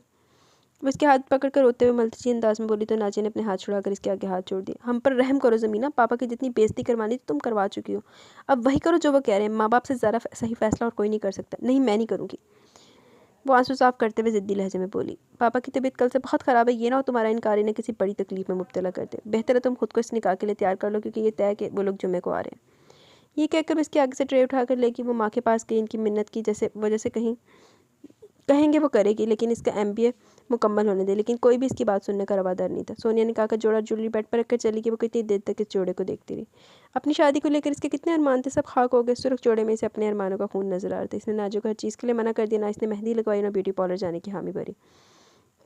लेकिन इसके मना करने के बावजूद नाजिया ने अपनी दोस्त को बुला लिया, जो ब्यूटिशियन थी। इसके मना करने पर इमराना इसे एक तवील लेक्चर देकर गई थी, जिसका लबे-लबाब इनकी इज्जत, रिश्तेदारों का डरावा वगैरह वगैरह। वो खामोशी से आईने के आगे जाकर बैठ गई। नाजिया की दोस्त के हाथ बड़ी तेज़ी से इसके चेहरे पर चल रहे थे। अपना चेहरा देखते हुए एक पल के लिए इसकी आंखें भर आई। कैसे वो नाजिया और सोनिया को बताती कि अपनी शादी पर वो शहर के बेहतरीन ब्यूटिशियन से तैयार होगी। लेकिन अब इसने शीशे में एक नज़र नाजिया की दोस्त को देखा और तेरी से पल के छपक कर आंसू अंदर उतारे। बहुत प्यारी लग रही हो ज़मीना, नाजिया की दोस्त ने तनकीदी नज़रों से देखते हुए तारीफ़ की। तभी नाजिया देरी से अंदर आई और बड़ा सा जाली का कामदार दुपट्टा इसके ऊपर डालकर इसका चेहरा ढांप दिया। पापा पप्पो ताया जी के साथ फरहान भाई और निकाह ख्वाह अंदर दाखिल हुए। इसकी हथेली पर पसीना उतरा है। ज़मीना गफूर वल्द गफूर असकर, आपका निकाह तलाल अहमद वल्द अहमद जमाल से बाई बस 5 लाख हक महर तय किया जाता है। कि आपको कबूल है? इसने सुर्ख दुपट्टे के पीछे से नज़रें उठाकर बाप को देखा जो मुस्तरब अंदाज में अपने हाथों को जकड़े हुए थे। कबूल है, वो जैसे थक कर बोली, और गफूर साहब की अटकी हुई सांस बहाल हुई थी। वह जल्दी से बाहर निकल के बाकी कमरे में मौजूद लोगों ने इसके सर पर हाथ रखकर इसे दुआएं दी। कमरा खाली हो गया तो हर सू खामोशी छा गई, लेकिन कमरे से ज़्यादा इसे दिल की खामोशी महसूस हो रही थी। वो जैसे सर झुकाए बैठी थी। दरवाज़ा खुला था। इमराना नाजिर और सोनिया के साथ जरीना बेगम अंदर आई। इन्होंने करीब आते दुपट्टा हटाकर इसका चेहरा देखा। माशाल्लाह कहने के साथ इन्होंने इसकी पेशानी चूमी। करोड़ों में एक है मेरी बहू, वो खुशी से कह रही थी। सदा सुहागन रहो। वो एक बार फिर इसका माथा चूम कर बोली और दुपट्टे से दोबारा इसका चेहरा ढांप दिया। सब बारी बारी मुबारकबाद देने आ रही थी, जैसे इसकी सास खुश दिली से कबूल कर रही थी। मूवी भी बन रही थी और तस्वीरें भी खींची जा रही थी, लेकिन जो मेहमान खसूसी थी इसका चेहरा ढका हुआ था। अब स्टेज पर इसके माँ बाप बहनों के साथ ताया और की फैमिली भी थी। तभी मुबारकबाद देने के बाद ताई जी ने अपना मुँह खोला। आप नाजी की शादी पर आई थी, तब तो भनक तक नहीं लगने दी आपने कि आपका कोई इरादा है। और तो और हफ्ता पहले गफूर मियाँ आए थे, इन्होंने भी कुछ नहीं बताई। अचानक ऐसी कौन सी इमरजेंसी होगी? ताई जी की बात पर गफूर साहब का रंग उड़ा था। इन्होंने घबराकर जरीना आपा का मुंह देखा जो मुस्कुरा रही थी। गफूर की तीनों बेटियां मुझे शुरू से बहुत पसंद है और नाजी की शादी पर मैना को देखकर मैंने फैसला कर लिया मेरे सोने आंगन में यही मैना चहकेगी। तभी मैंने गफूर से बात कर ली थी। वो तो अभी शादी नहीं करना चाहता था, मैंने ही जोर दिया। मुन्ना तो काम पर चला जाता है, मैं सारा दिन इतने बड़े घर में बौखलाई बौखलाई फिरती हूँ। बहू आ जाएगी तो रौनक हो जाएगी, मेरा दिल भी लग जाएगा। और इसलिए मैंने गफूर पर जोर दिया, सादगी से निकाह कर दे, वलीमा हम शानदार करेंगे। यानी वैसे अपना दिल बहलाने के लिए लेकर जा रही थी। सारी बात में इसे बस यही सुनाई दिया। चलें, अच्छा है, गफूर का बोझ कम हुआ। अब अगले माह नौशी की शादी है, लेकिन हम सारे फक्शर कर रहे हैं। आपने ज़रूर आना है। ज़मीना और तलाल को भी ज़रूर लेकर आना है। वैसे भी ज़मीना तो नौशी की बड़ी अच्छी दोस्त है। ये आवाज़ ताया जी की थी। अल्लाह अच्छे नसीब करे, वैसे नौशी नज़र नहीं आ रही। अब पता तो नहीं था कि अचानक ज़मीना का निकाह हो जाएगा। इसका पहले से अपनी सास और नंद के साथ शॉपिंग का प्रोग्राम था। इनके साथ लाहौर शॉपिंग के लिए गई है। बड़े अच्छे लोग हैं, हर चीज़ नौशी की पसंद की ले रहे हैं। आपके ताई जी ने ये बताना ज़रूरी समझा। चलो अच्छी बात है, जरीना बेगम ने कहकर बात खत्म कर दी। रुखसती के वक्त सभी इसके गले लगकर आप दीदा हो गए। सिर्फ वही थी जिसने ये काम सुनी बहाया। गाड़ी में मुकम्मल खामोशी थी। अगली सीट पर तलाल और इसका दोस्त था जो कार ड्राइव कर रहा था, जबकि पिछली सीट पर वो जरीना बेगम थे। भूख की वजह से और कुछ असाबी थकन की वजह से चक्कर आ रहे थे। गाड़ी में AC चल रहा था, लेकिन फिर भी इसे पसीना आ रहा था। मुन्ना और कितनी देर है? इसके दिल की बात जरीना बेगम ने पूछ ली। बस थोड़ी देर है। गाड़ी में भारी और गंभीर आवाज़ गूंजी तो ज़मीना ने बेसाख्ता गहरा सांस लिया। साथ बैठी जरीना बेगम ने चौंक कर इसे देखा। थक गई है मेरी बेटी? कहने के साथ उन्होंने इसका हाथ थामा जो बेहद सर था। तबीयत ठीक है तुम्हारी? इन्होंने परेशानी से पूछा तो अगली सीट पर बैठे तलाल ने मुड़कर देखा, फिर अपने दोस्त की मुस्कुराहट महसूस करके चेहरा वापस मोड़ लिया। मैं ठीक हूँ। इसके मुसलसल इस्तफसार पर इसे बोलना पड़ा। शीशे खोल दूँ आंटी? तलाल के दोस्त ने कहते हुए बटन दबाकर शीशे नीचे कर दिए। ठंडी खुशगवार हवा अंदर दाखिल हुई थी। जैसे इसे सुकून मिला। इर्द गिर्द शायद खुली जगह थी, क्योंकि हवा काफ़ी सर्द थी। कुछ देर बाद गाड़ी रुक गई थी। इसने जाली की ओर से देखा। वो एक बड़ा सा हवेली नमा घर था जो मुकम्मल तौर पर लाइटों से सजा था, बल्कि घर के अतराफ और दूर तक जो सड़क जाती थी वो भी रोशनी से सजी थी। गाड़ी रुकते काफ़ी लोग गेट से बाहर निकल कर गाड़ी तक आए। आओ बेटा। जरीना बेगम ने इसका हाथ पकड़ कर इसे कार से बाहर निकलने में मदद दी। जरीना ने दोनों को साथ खड़ा करके इनके सर से कई नोट वार कर साथ खड़ी औरत को दिए। साथ ही ज़बरदस्त फायरिंग शुरू होगी। वो जो अपने ध्यान में थी, बड़े बेसाख्ता अंदाज में साथ खड़े तलाल के बाजू को पकड़ा। इसकी हरकत बड़ी बेसाख्ता थी। तलाल ने चौंक कर इसके झुके सर को देखा और मुस्कुराकर सामने नजर डाली। इसके सामने गन लिए इसके दोस्त मुस्कुराती नज़रों से देख रहे थे। हाँ, भाभी ने अभी से भाई को काबू कर लिया। अपने दाएं तरफ से मुस्कुराती जताती आवाज़ पर ज़मीना को अपनी हरकत का एहसास हुआ। इसने ना सिर्फ इसका बाजू छोड़ा बल्कि 2 कदम दूर हटी थी। इसे अंदर तो आने दो, अभी से शुरू हो गए तुम लोग। जरीना बेगम की मुस्कुराती आवाज़ पर इसका सर मजीद झुक गया। गेट के पास पहुंचकर इन्होंने दोनों को रुकने का इशारा किया। 2 हट्टे कट्टे बकरे इसकी नज़रों के सामने आए। वो बेसाख्ता डर कर पीछे हटी। इसका लहजा शायद हील में अटका था। इससे पहले वो गिरती साथ खड़े शख्स ने एक बार फिर से संभाल लिया। अब की बार चारों तरफ से कहकों की आवाज़ सुनाई। सुनकर इसका दिल सा ज़मीन फटे और इसमें समा जाए। तलाल, तुम्हारी बीवी तो बड़ी डरपोक है। एक तेज़ चुपती तंजी आवाज़ इसके कानों से टकराई तो इसने गुस्से से अपना निचला होंठ कुचला। चुप कर जाओ सना। जरीना बेगम का अंदाज तनबीही था। चलो बेटा, इसको हाथ लगा दो ताकि यतीम खाने भिजवा दे। जरीना बेगम की आवाज़ पर इसने डरते डरते इन काले बकरों को देखा जो सर उठाई से घूर रहे थे। भाभी डर गई हैं तलाल, रेडी रहो। एक मर्दाना शरारती आवाज़ आई तो फिर सब हंस पड़े। चुप रहो अबू बकर। जरीना बेगम ने घूर कर इसे खामोश करा। मुन्ना, मैंने का हाथ पकड़कर बकरे को लगवाओ। ज़मीना ने इस हुक्म पर गहरा सांस लिया। वो अपना हाथ खींचकर मजीद सबको हंसने का मौका नहीं देना चाहती थी। तलाल ने बड़े आराम से इसका हाथ पकड़कर दोनों बकरों के सर पर हाथ रखा। नूरा, भाभी भाई के लिए जूस लेकर आओ। जरीना बेगम ने किसी से कहा। बेजी, अब तो भाभी का मुखड़ा दिखा दे, कब से इसी इंतजार में बैठे हैं। नूरा की बेतकल्फी से लगता था जरीना बेगम की कोई करीबी रिश्तेदार है और भी ऐसी फरमाइश की आवाज़ें उठ रही थी। अच्छा बाबा। जरीना बेगम हंसी थी। मुन्ना बेटा, तुम हटाओ अपनी दुल्हन का घूंघट। इस बात पर वहाँ शोर शुरू हो गया, जबकि इन पेतू की रस्मों पर ज़मीना का दिल चाह रहा था अपना घूमता सर दीवार पर दे मारे। वो अपनी सोचों में गर्क थी जब सुर्ख चाली था दुपट्टा इसके सर से सिरक गया। वो झुकताई बैठी थी, इतनी सारी पुरशौक नज़रें महसूस करके सर मसीद झुका गई। जी बहुत प्यारी हैं भाभी बेजी, नूरा सबसे पहले बोली। बहुत मुबारक हो मेरे भाई। अबू बकर ने दाद दे दी। नज़रों से तलाल को देखा जो सबकी मौजूदगी की वजह से अभी तक इसे देख नहीं सका था, तो मुस्कुरा कर रह गया। अच्छा बाकी बातें कल कर लेना, अभी मेरे बच्चों को आराम करने दो। नूरा भाभी को कमरे में ले जाओ। नूरा इसे बेड के दरमियान में बिठाकर अब इसका लहंगा फैला रही थी। वो खामोशी से उसे देख रही थी। वो 18-19 साल की दुबली पतली लड़की थी जो अपना काम करते हुए चुपके से एक नज़र इस पर भी डाल लेती थी। आपको भूख तो नहीं लगी? कुछ लाऊं आपके लिए? इसने पूछा तो बहुत भूख होने के बावजूद इसने सर नफी में हिलाया था। कार पर फाका नहीं तो सुनाते। अगर आपको भूख लगे तो वहाँ टेबल पर फ्रूट्स हैं और बिस्किट भी हैं, लेकिन इसके बावजूद कुछ और चाहिए तो तलाल भाई को बता दें, मैं भिजवा दूंगी। चकराते सर के साथ इसने बमुश्किल सर हिलाया। इसके जाते ही इसने दोनों हाथों से सर थाम लिया और वो जो सुबह से जब्त करके बैठी थी अभी से रोना आ रहा था। आपने अच्छा नहीं किया मेरे साथ पापा। वो दिल में इनसे शिकवा करने लगी। आपने अपनी मर्जी कर ली, मैं भी अब अपनी मर्जी करूंगी। निकाह करने से मैं किसी की मलकियत नहीं होगी। दौड़ फिट्टे मुँह फिरते रहते, लाना तेरी जिंदगी तो उत्ते। लहंगा समेट कर बेड से नीचे उतर आई। इसने नीम अंधेरे कमरे में बाथरूम तलाश करना चाहकर बाथरूम कमरे में ना हुआ तो इस ख्याल के आते वो हाँसी होकर रह गई। तभी दरवाज़ा खुला। इसने चौंक कर देखा, अंदर आने वाले ने दीवार पर लगे स्विच बोर्ड पर हाथ मारकर लाइट ऑन कर दी थी।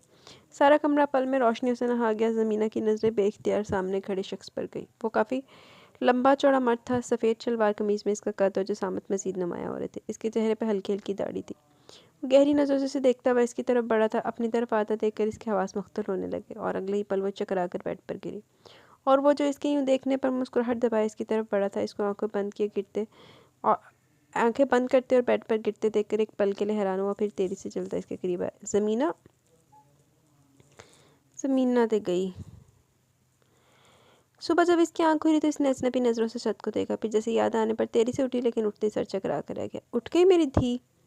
जरीना बेगम की आवाज़ पर इसने चौंक कर दाएं तरफ देखा जहाँ वो इसके सराहने बैठी मुस्कुरा रही थी। इसने कनखियों से पूरे कमरे का जायज़ा लिया।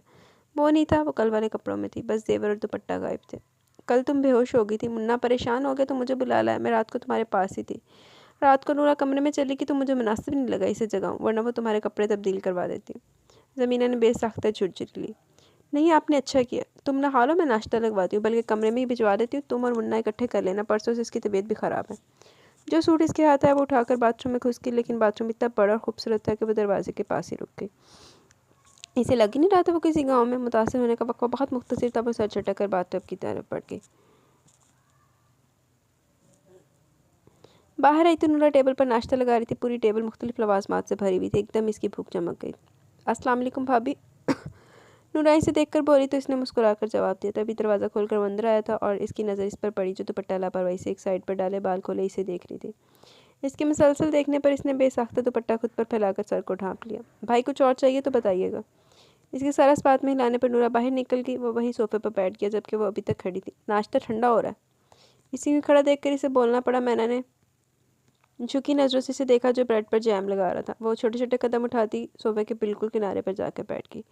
इन दोनों के दरमियान इतना गैप था कि बासानी दो लोग और दरमियान में आ सकते थे। तलाल ने एक नज़र मौजूद फासले को देखा और दूसरी नज़र इस पर डाली जो सोफे पर सुकड़ी सिमटी बैठी थी। मुझे भूख लगी लेकिन इतनी नहीं कि तुम्हें खा जाऊँ, वो ब्रेड प्लेट में रखता हुआ बोला। सो आगे आ जाओ। इसने अपने करीब सोफे पर हाथ रख कर इशारा किया, लेकिन ज़मीना वैसे बैठ रही। अगर मैं आ गया तो फिर मुझे पीछे करना तुम्हारे लिए मुश्किल हो जाएगा। इसकी बात पर ज़मीना का हलक खुश्क हो गया। वो एक पल जाए के बगैर थोड़ा खिसक कर आके हुई। मौजूदा फासला कुछ कम हो गया था। तलाल की मुस्कुराहट गहरी हुई। इसने प्लेट इसके आगे खिसकाई और थोड़ा सा ऑमलेट भी इसकी प्लेट में गया रखा। इसे ख़त्म करना है। इसने मज़ीद 2 सेंके हुए स्लाइसिस के आगे किया। वो इसके लिए चाय बना रहा था। दोनों के दरमियान अब खामोशी थी। तभी दरवाज़ा खोलकर ज़रीना बेगम अंदर आई। अस्सलाम वालेकुम। वो इनको देखकर खड़ा हुआ और सर इनके सामने झुका। जीते रहो, सदा सलामत रहो। इसके सर पर हाथ फेरते हुए मुस्कुराई थी। बेटा थोड़ी देर बाद तैयार होकर बाहर आ जाना, गाँव की औरतें आई हैं तुमसे मिलने। इसने बड़ी मुश्किल से खुद को क्यों कहने से रोका और दिक्कत से सर हिलाया। बड़ी मुश्किल नाल रोकिया। एड्डी भी ज़बान अंदर दी चंगी नहीं होंदी कि हर चीज़ दे उत्ते सवाल करना ज़रूरी नहीं होंदा। और मुन्ना बहू कुछ देर बाहर मेरे पास होगी तो तुम आराम कर लेना। फिर शाम में मैंने को साथ शहर ले जाना और इसकी पसंद का जोड़ा और जेवरात भी ले देना। और बेटा तुम जल्दी से तैयार होकर आ जाओ। वो फिर इसे याद दहानी करवा कर बाहर निकल गई थी। वार्डरोब में भारी काम वाले सूट थे। इसकी समझ में नहीं आ रहा था कौन सा पहने। तभी अपने पीछे किसी का एहसास होने पर चुकन्ना हो गई थी। मर्दाना परफ्यूम की खुशबू इसके इर्द गिर्द फैली और पीछे कर तलाल ने आगे बढ़कर एक हैंगर निकाला। ये कैसा रहेगा? वो पीछे हटे बगैर हैंगर में लटका मैरून सूट आगे करके पूछ रहा था। ये बहुत हैवी है, वो मुश्किल बोली। इसने लाइट पिंक और सिल्वर काम वाला सूट इसके सामने किया। मेरा ख्याल है ये लाइट है। ज़मीना ने पर मुश्किल नज़र उठाकर देखा और सर हिलाकर सूट थाम लिया। अब वो इसके पीछे हटने का इंतज़ार कर रही थी। वो पीछे हटकर बेड पर जाकर बैठ गया। चलो, एक बात की तसल्ली हुई कि तुम गूंगी नहीं हो, वरना कल से एक लफ्ज़ भी नहीं सुनने को मिला था। वो अब सर के नीचे दोनों हाथ रखकर लेट गया, लेकिन फोकस इसी पर था जो अब भी अलमारी के साथ चिपकी खड़ी थी। कुछ अपने रवैये की वजाहत करोगे कि तुम मुझसे डर रही हो या शर्मा रही हो, ताकि मैं इस हिसाब से बात करूँ। बॉबी को और इसका चेहरा देख रहा था जो इसे देखने से गरेजा थी। वो कोई जवाब दिए बगैर बाथरूम में घुस गई। वो जब तैयार होकर बाहर आई तो एक आंख बाजू पर आंखों पर रखे शायद सो रहा था। वो दबे पाँव चलती कमरे से बाहर आ गई। एक लंबी राहदारी इसके सामने थी। इसके सामने और इर्द गिर्द कमरे थे। इसे पता नहीं था अब किधर जाना है। तभी नूरा बोतल के जिन की तरह हाजिर हुई थी। मैं आपको ही लेने जा आ रही थी भाभी, वो इसे इश्तियाक से देखते हुए बोली। बहुत प्यारी लग रही है। इसकी तारीफ पर वह मुश्किल मुस्कुराई। दिमाग में तलाल का सवाल गूंज रहा था। बड़े कमरे में बेटी आपका इंतजार कर रही हैं। भाभी, वो आगे बढ़ी थी जब नूरा ने पुकारा। दुपट्टा सर पर ले लें, आप दुल्हन है और वहाँ गाँव की औरतों के अलावा तलाल भाई के रिश्तेदार भी हैं। इसके वजाहत देने पर ज़मीना ने गहरा सांस ली। इसे वहाँ बैठे घंटा हो गया था। सब मुख्तलिफ अंदाज में एक ही सवाल कर रही थी, क्या कर रही थी? कौन सी मुसीबत आ गई जो बेजी ने अपने इकलौते लाडले बेटे की शादी अचानक इतनी सादगी से कर दी? सास बड़ी खुशदिली से सबके सवालों का जवाब दे रही थी। इन्होंने एक बार भी इसके बाप पर इल्ज़ाम आयद नहीं किया। इसे पापा पर गुस्सा आ रहा था जिन्होंने इतनी जल्दी करके इसकी ज़ात के लिए कई सवाल पैदा कर दिए। इसे लगता था कि इसकी बेरुखी के बावजूद इसका शौहर इसके सामने बिछा भी सजाएगा, लेकिन यहाँ तो उल्टा मामला था। इसे इतनी खूबसूरत पढ़ी लिखी लड़की मिली थी, लेकिन इसे तो जैसे इसकी कदर ही नहीं थी। तू तो जितना बड़ी कदर कर रही है ना। इसने एक बार भी इसकी तारीफ नहीं की। बेशक वो खुश नहीं थी, लेकिन वो तोक़ा कर रही थी कि मुकाबले इसके हुस्न के सीधे पड़ेगा। बुड्ढी तू, लेडी डियाना। लेकिन यहाँ बिल्कुल उलट था। इसे फिर ढेर सा रोना आया था। तभी जरीना बेगम की नज़र इस पर पड़ी तो वो चौंक गई। यकीनन इन औरतों की बातों ने इसे तकलीफ दी थी। नूरा, भाभी को ले जाओ, इन्होंने पास खड़ी नूरा से कहा। वो तो जैसे पहले वहाँ से भागने का सोच रही थी, जल्दी से उठी और नूरा से पहले आगे निकल गई। कमरे तक पहुँचते पहुँचते इसका चेहरा आंसू से भीग गया। वो दरवाज़ा खोलकर अंदर आई तो परफ्यूम की खुशबू ने इसका इस्तकबाल किया। इसने जल्दी से चेहरा साफ किया, लेकिन तलाल इसका भीगा चेहरा देख चुका था। क्या हुआ? वो परेशान होकर इसकी तरफ बढ़ा। वो सर नवी में हिला दिया, आगे बढ़ी, लेकिन इसने इसका बाजू पकड़कर इसे रोक लिया। ज़मीना को फिर से रोना है और वो दोनों हाथों में चेहरा छुपाकर रो पड़ी। तलाल मज़ीद परेशान हो गया था। किसी ने कुछ कहा है? वो अब इसके हाथ चेहरे से हटा रहा था। ज़मीना, अब के इसने संजीदगी से इसका नाम पुकारा। इसकी आवाज़ में पता नहीं ऐसा क्या था कि इसने दोनों हाथ हटा दिए। मैं ये शादी नहीं करना चाहती थी, लेकिन पापा ने मेरी एक भी नहीं सुनी। और यूँ एक दिन मैं शादी की जैसे मैं कोई बहुत फालतू चीज़ हूँ जिससे इनको निजात चाहिए थी। बाहर सब पूछ रहे थे आंटी से कितनी एमरजेंसी में शादी क्यों की। वो हिचकियों के दरमियान बोल रही थी। इसको गौर से सुनते और देखते लाल ने गहरा सांस लिया और इसे सोफे पर बिठाया, पानी का गिलास इसकी तरफ बढ़ाया और इससे कुछ फासले पर बैठ गया। हर इंसान अपनी बात कहने के लिए आज़ाद है, हम इन्हें रोक नहीं सकते। अगर इन औरतों ने सवाल किया तो क्या बेजी ने तुम्हारे अंकल के खिलाफ कोई बात की है? इसे सवालिया अंदाज में से देखा। जहाँ तक मैं बेजी को जानता हूँ, इन्होंने ज़रूर इन औरतों को मुतमिन कर दिया होगा। दूसरा किसी माँ बाप के लिए औलाद बोझ नहीं होती। बेजी ने बड़ी इज्जत के साथ तुम्हारा रिश्ता मांगा था, इन्हें मुनासिब लगा तो इन्होंने हाँ कर दी। जल्दी इन्होंने इसलिए की कि इनकी तबीयत ठीक नहीं रहती। वो चाहते थे खैर खैरी से तुम्हारी शादी हो जाए। इसके दिल में जो परेशानी थी कि पापा ने पता नहीं क्या कहकर इतनी जल्दी शादी की, इसे तसल्ली हुई। लेकिन तलाल के अगले सवाल ने फिर इसे परेशान कर दिया था। तुम ये शादी क्यों नहीं करना चाहती थी? वो सर तिरछा किए इसी पर नज़र जमाए पूछ रहा था। मैं अभी पढ़ना चाहती थी। पापा जानते कितनी मुश्किल से इन्होंने मेरा एडमिशन इस यूनिवर्सिटी में करवाया। बहुत मुश्किल से मेरी फ़ीस देते थे। मैं जॉब करके इनका बोझ कम करना चाहती थी, लेकिन इन्होंने मेरी शादी कर दी। मेरे सारे ख्वाब अधूरे रह गए। इसके समझ में नहीं आई जिस शख्स से सिर्फ एक दिन पहले मिली थी, इसे दिल की सारी बातें क्यों कर रही थी। बस यही वजह थी शादी ना करने की, या कुछ और भी था? अब के ज़मीना ने अपनी आंखें पूरी खोल कर इसे देखा। और क्या होगा? इसने डरते डरते पूछा। ये तो तुम्हें पता होगा। वो फिर इसी से पूछने लगा। यानी तुम्हें लगा कि हमें तुम्हारे मज़ीद पढ़ने पर एतराज़ होगा? इसने सवाल पर ज़मीना ने सर इस्पात में हिलाया। दलाल ने हुनकारा भरा। मुझे अंकल ने बताया कि तुम्हें पढ़ने का शौक़ है और मैंने इन्हें कह दिया कि मुझे तुम्हारे पढ़ने पर कोई एतराज़ नहीं। शायद इन्होंने तुम्हें नहीं बताया। ज़मीना हैरान होकर इसे देखने लगी। इसे लगा वो खुद पढ़ा लिखा नहीं तो पढ़ी लिखी बीवी इसे कॉम्प्लेक्स में मुब्तला कर देगी तो इसे पढ़ने नहीं देगा। हर कोई तेरे वगैरह कॉम्प्लेक्स डेट तो चवल आदमी नहीं होता। आपको वाकई कोई इतराज़ नहीं? वो हैरत से बोली। नहीं। और आंटी? इसने ज़रीना बेगम के मुतल्लिक पूछा। इन्हें भी नहीं होगा। और कुछ? अब के ज़मीना तो ज़ब का शिकार थी। जो वो कहना चाह रही थी कैसे कहे? खुलकर वो कह नहीं सकती थी और गोलमोल लफ्ज़ों में शायद वो ना समझता। शादी एक मुकम्मल ज़िम्मेदारी का नाम है जिसके लिए मैं ज़हनी तौर पर तैयार नहीं हूँ। मैं सिर्फ अपनी पढ़ाई पर फोकस करना चाहती हूँ, यही बात मैंने पापा से भी कही थी, लेकिन वो समझे नहीं और शायद किसी और को भी समझ में ना आए। वो आंखों को मसलते हुए बोली। तलाल ने बगौर इसकी हरकत को देखा। तुम मुझे जितना बेवकूफ़ समझ रही हो ना, मैं इतना क्या इतना सा भी नहीं हूँ। मुझे हर बात हर अंदाज़ बड़ी अच्छी तरह समझ आते हैं। तुम सीधा सीधा कहो कि तुम चाहती हो कि मैं तुमसे दूर रहूँ। या अल्लाह, ज़मीना बेख्तियार बड़बड़ाई। ये आदमी हद से ज़रा साफ को और मुँह फटता। ज़मीना का चेहरा बिल्कुल सुर्ख पड़ गया। इसलिए पहले दिन तुम मुझे देखते बेहोश हो गई थी। वो भिगो भिगो कर इसे मार रहा था। ऐसा ही है ना? वो अब सर झुकाकर इसकी झुकी आंखों में देखने की कोशिश कर रहा था। नहीं, वाकई मेरी तबीयत ख़राब थी। वो नज़रें चुराती हुई बोली तो वो सीधा होकर बैठ गया। बेफिक्र हो, मैं ज़बरदस्ती का बिल्कुल कायल नहीं। अगर तुम इस रिश्ते को कायम रखने के लिए तैयार नहीं हो तो मैं भी तुम्हें मजबूर नहीं करूँगा। टेक योर टाइम और अपनी पढ़ाई पर फोकस करो। तुम्हें यहाँ मेरी या बेजी की वजह से कोई परेशानी नहीं होगी। अगर तसल्ली होगी तो चले, वलीमे की शॉपिंग भी करनी है। वो उठते हुए बोला। इसने आज ब्लू जीन्स पर लाइट ब्लू टी शर्ट पहन रखी थी। वो कितनी देरी से देखती रही, फिर नज़रें चुरा ली। आप खुद चूज़ कर ले, मेरी तबीयत ठीक नहीं। मुझे देखकर या तो तुम बेहोश होती थी या तुम्हारी तबीयत ख़राब होती थी। मसला क्या तुम्हारे साथ? वो उसका अपनी तरफ बगौर देखना और फिर नज़रें चुराना दोनों देख चुका था। मेरी तबीयत वाकई ख़राब थी। अब क्यों हल्की आवाज़ में मिनमिनाई थी। से लग रहा था आने वाले वक्त में इस शख्स से टफ टाइम देने वाला। तुम गुस्से का स्वाद। ओके, तुम्हारी मर्ज़ी, फिर जो भी आएगा पहन लेना। इसने बिल्कुल भी अपने साथ जाने के लिए स्टार नहीं किया। ज़मीना ने हैरत से जाता देखा। इसे लगा वो इसे स्टार करेगा, पर वो तो इसका हर अंदाज़ गलत साबित करने पर तुला था। हाँ, तेरे अगे वेचता जावे तो तू बेचारी ओहदे ते शर्तां ऐड करी जावे तो तेरे अगे वेचता जावे। मां सदके चली जाए तेरे ते। मैंने सोचा मैं घूमती जब जरीना बेगम दस्तक देकर अंदर दाखिल हुई। इन्हें देखकर वो खड़ी होगी। क्या हुआ? मुन्ना बता रहे थे तुम्हारी तबीयत ठीक नहीं।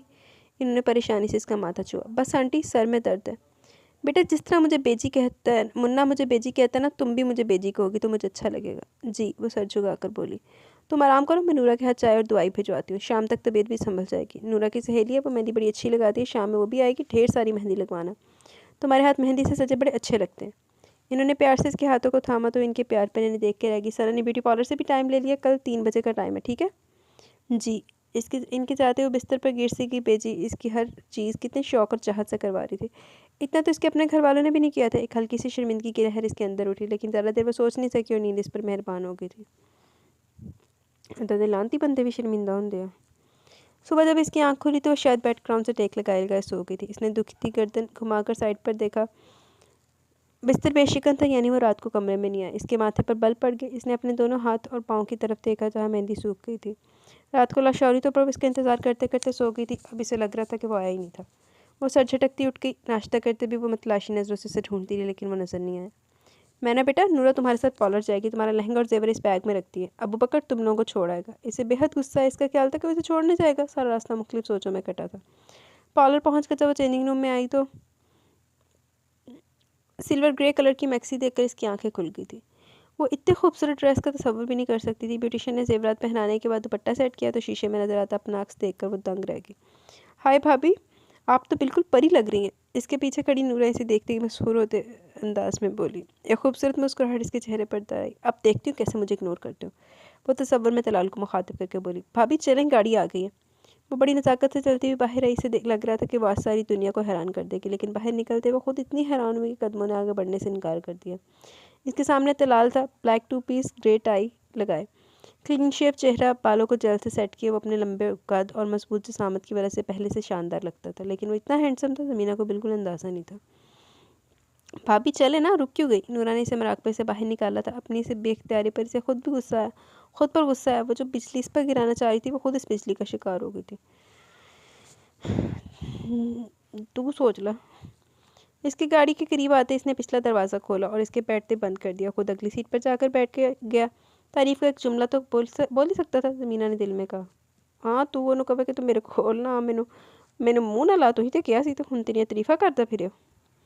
शानदार होटल के सामने इसकी गाड़ी रुकी और इससे भी शानदार तरीके से इनका इस्तकबाल हुआ। चारों तरफ से फूल की पत्तियां इन पर गिर रही थी और एकदम हाल में अंधेरा छा गया। एक स्पॉटलाइट इन पर फिक्स हो गई। इतनी नज़रें खुद पर महसूस करके वो कुछ कंफ्यूज हो गई। ऊपर से सारे मूवी और कैमरामैन अपनी फरमाइशें करना शुरू हो गए। तलाल भाई, भाभी का हाथ पकड़ लें और आहिस्ता आहिस्ता कदम बढ़ाएं। इनके कहने पर तलाल ने इसका सर पड़ता हाथ थाम लिया, जबकि इसके हाथ थामने पर जैसे ज़मीना को ढारस मिली। इसे इसका हाथ पकड़ना बुरा नहीं लगा। वो स्टेज पर आई तो बैठते ही सबसे पहली नज़र सामने टेबल पर बैठे अपने माँ बाप और बहनों पर गई, जिनके चेहरे पर खुशी देखकर वो गहरा सांस लेकर नजरें झुका गई। खाना शुरू हुआ तो फोटोग्राफर इन्हें फ़ोटोशूट के लिए ले गया। वो जो शादी पर फ़ोटोशूट ना होने का अफसोस कर रही थी। इतने बोल्ड फ़ोटोशूट पर इसके कानों से धुआं निकलने लगा। फोटोग्राफर ने जब तलाल को एक हाथ इसकी कमर पर और दूसरा इसके चेहरे पर रखने को कहा और इसे तलाल की आंखों में देखने का कहा तो इसे लगा अब तो वो ज़रूर बेहोश हो जाएगी। फोटोग्राफर जितना नज़दीक जाने को कह रहा था वो इतना झिझक रही थी। तुमने एक ही दिन में भाभी को इतना डरा दिया? अबू बकर जो फोटोग्राफर के साथ अंदर आया था तलाल के करीब आकर सरगोशी के अंदाज में बोला। तो तलाल ने अब्रूज गाकर ज़मीना को देखा। क्या वाकई ऐसा है? वो इससे पूछ रहा था। वो अब भी इसकी कमर में हाथ डाले खड़ा था। मेरा ख्याल है काफ़ी तस्वीरें होगी। इसकी रूहानी शक्ल देखकर तलाल ने फोटोग्राफर को मज़ीद तस्वीरों से मना कर दिया। रस्म के मुताबिक इन दोनों की ज़मीना के घर जाना था, लेकिन तलाल ने मासत कर ली थी। इसे कोई ज़रूरी काम था, न जाने क्यों ज़मीना को बुरा लगा कि वो इससे नाराज़ हो गई थी और इसकी तरफ देखे बगैर वो गाड़ी में बैठ गई। मासत के चली जाए, वैसे बंदे ने मुंह नहीं जाना तो इधर ही गलत नाराज़ देख के चेती होंगी भी। आज नौशी की बारात थी और बेजी ने अब तक इसके कपड़े नहीं भिजवाए थे। झंझलाहट के मारे इसका बुरा हाल था। तभी सोनी अंदर आई थी। तलाल भाई आए हैं। वो जो किताब लिए बैठी थी देरी से उठी और फिर बाहर आकर इस पर नज़र पड़ी तो इसे याद है कि वो इससे नाराज़ है। वो धीरे से सलाम करके वापस मुड़ गई। गफूर साहब ने बगौर इसकी हरकत देखी। ये लो तलाल भाई, तुम्हारे कपड़े लाए, तैयार हो जाओ क्योंकि वहीं से इन्होंने वापस जाना है। मतलब ये कि वो तुम्हें लेने आए हैं। मुझे अभी नहीं जाना, वो मुंह बनाकर बोली। पागलों जैसी बात मत करो ज़मीना, पहले भी तुमने आंटी को मना कर दिया, अब तलाल भाई खुद आए तो अच्छा नहीं लगता। चलो तैयार हो जाओ। बैग में नीले रंग का एक ही सूट था जिसके गले और बाजू पर काम था। चॉइस अच्छी है इस आदमी की, वो दिल में तारीफ़ करते हुए बोली और उठकर तैयार होने चली गई। ज़मीना ने ऐसी इज्जत नहीं पाच रही। तेनों सही रहा खरिया तला लगो। वापसी पर गाड़ी में मुकम्मल खामोशी थी। अगर इसने बात नहीं की थी तो तलाल ने भी इसे नहीं बुलाया। घर पहुंची तो बेची इन दोनों की मुंतज़िर थी। वो कितनी देर से पास बिठाकर घर वालों की खैर खैरियत पूछती रही, जबकि तलाल उठकर अंदर चला गया। जाओ बेटा, तुम भी जाकर आराम करो। इसे गायब दिमागी से बैठे देखकर इन्होंने इसे आराम करने को कहा। वो कमरे में आई तो तलाल कमरे में नहीं था और बाथरूम का दरवाज़ा बंद था। वो चुपचाप सोफे पर बैठ गई और इसके बाहर निकलने का इंतजार करने लगे। वो तौली से बाल रगड़ता बाहर आया तो नज़र इस पर पड़ी जो सोफे पर बैठे हाथों को मसल रही थी। वो तौलिया कंधे पर डालकर शीशे के आगे खड़े होकर कंघी करने लगा, लेकिन शीशे से भी इसे भी थोड़ी थोड़ी देर बाद देख रहा था।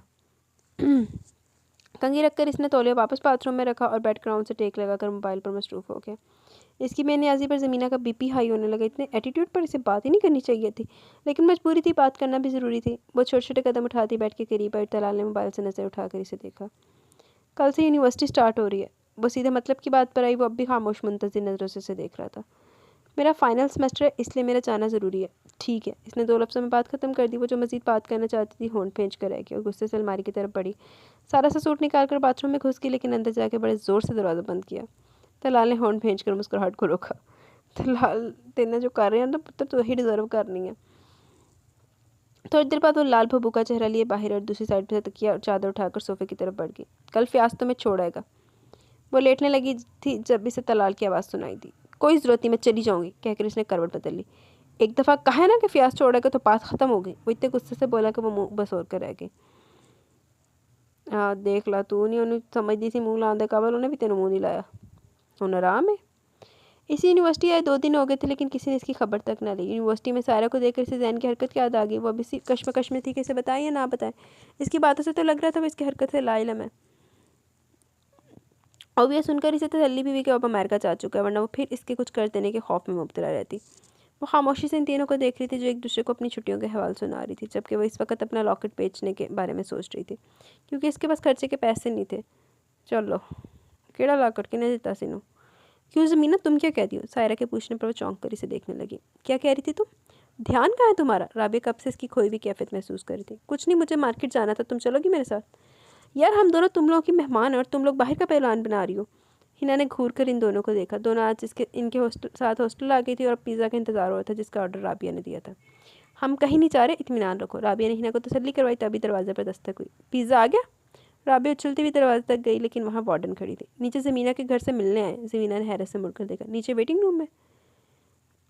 अब वार्डन ने मुस्कुराकर ज़मीना को देखा। ज़मीना को इसका मुस्कुराना अजीब लगा। इसे पता था पापा होंगे, फीस का नोटिफिकेशन इनको मिल गया होगा। खैरियत है? आप बहुत दांत निकाल रही हैं। राबिया ने अप्रोच कर वार्डन को देखा। नीचे कोई लड़का आया ज़मीना से मिलने? हैं? राबिया ने हैरत से बोलकर पीछे खड़ी हिना और सायरा को देखा, फिर इन तीनों ने नीचे की तरफ दौड़ लगा दी। दरवाजे के करीब पहुंचते वो हैरत से जम गई। दोनों हाथ जीन्स की जेबों में डाले अपने पूरे कद के साथ तलाल खड़ा था। आप? वो हैरत से ही बोल सकी। बेजी से मेरी शिकायत करके आई हो? वो इससे पूछ रहा था। आपको बेजी ने भेजा? इसने कंधे उचकाने पर इसने सर हिला दिया। मैंने इनसे ऐसा कुछ नहीं कहा। अब के वो संजीदगी से बोली। फ़ोन कहाँ है तुम्हारा? नहीं है। वो सर घुमाकर दरवाजे की तरफ देखने लगी। मतलब? वो हैरान हुआ था। पापा के घर रह गया। वो गुस्से से इसे देखने लगा जिसकी तरफ देख भी नहीं रही थी। तुम इतनी केयरलेस कैसे हो सकती हो? अगर किसी ने तुमसे कांटेक्ट करना हो, कोई इमरजेंसी हो तो क्या करोगी? इसे वाकई इस पर गुस्सा आ रहा था। आप यहाँ मुझे डांटने आए?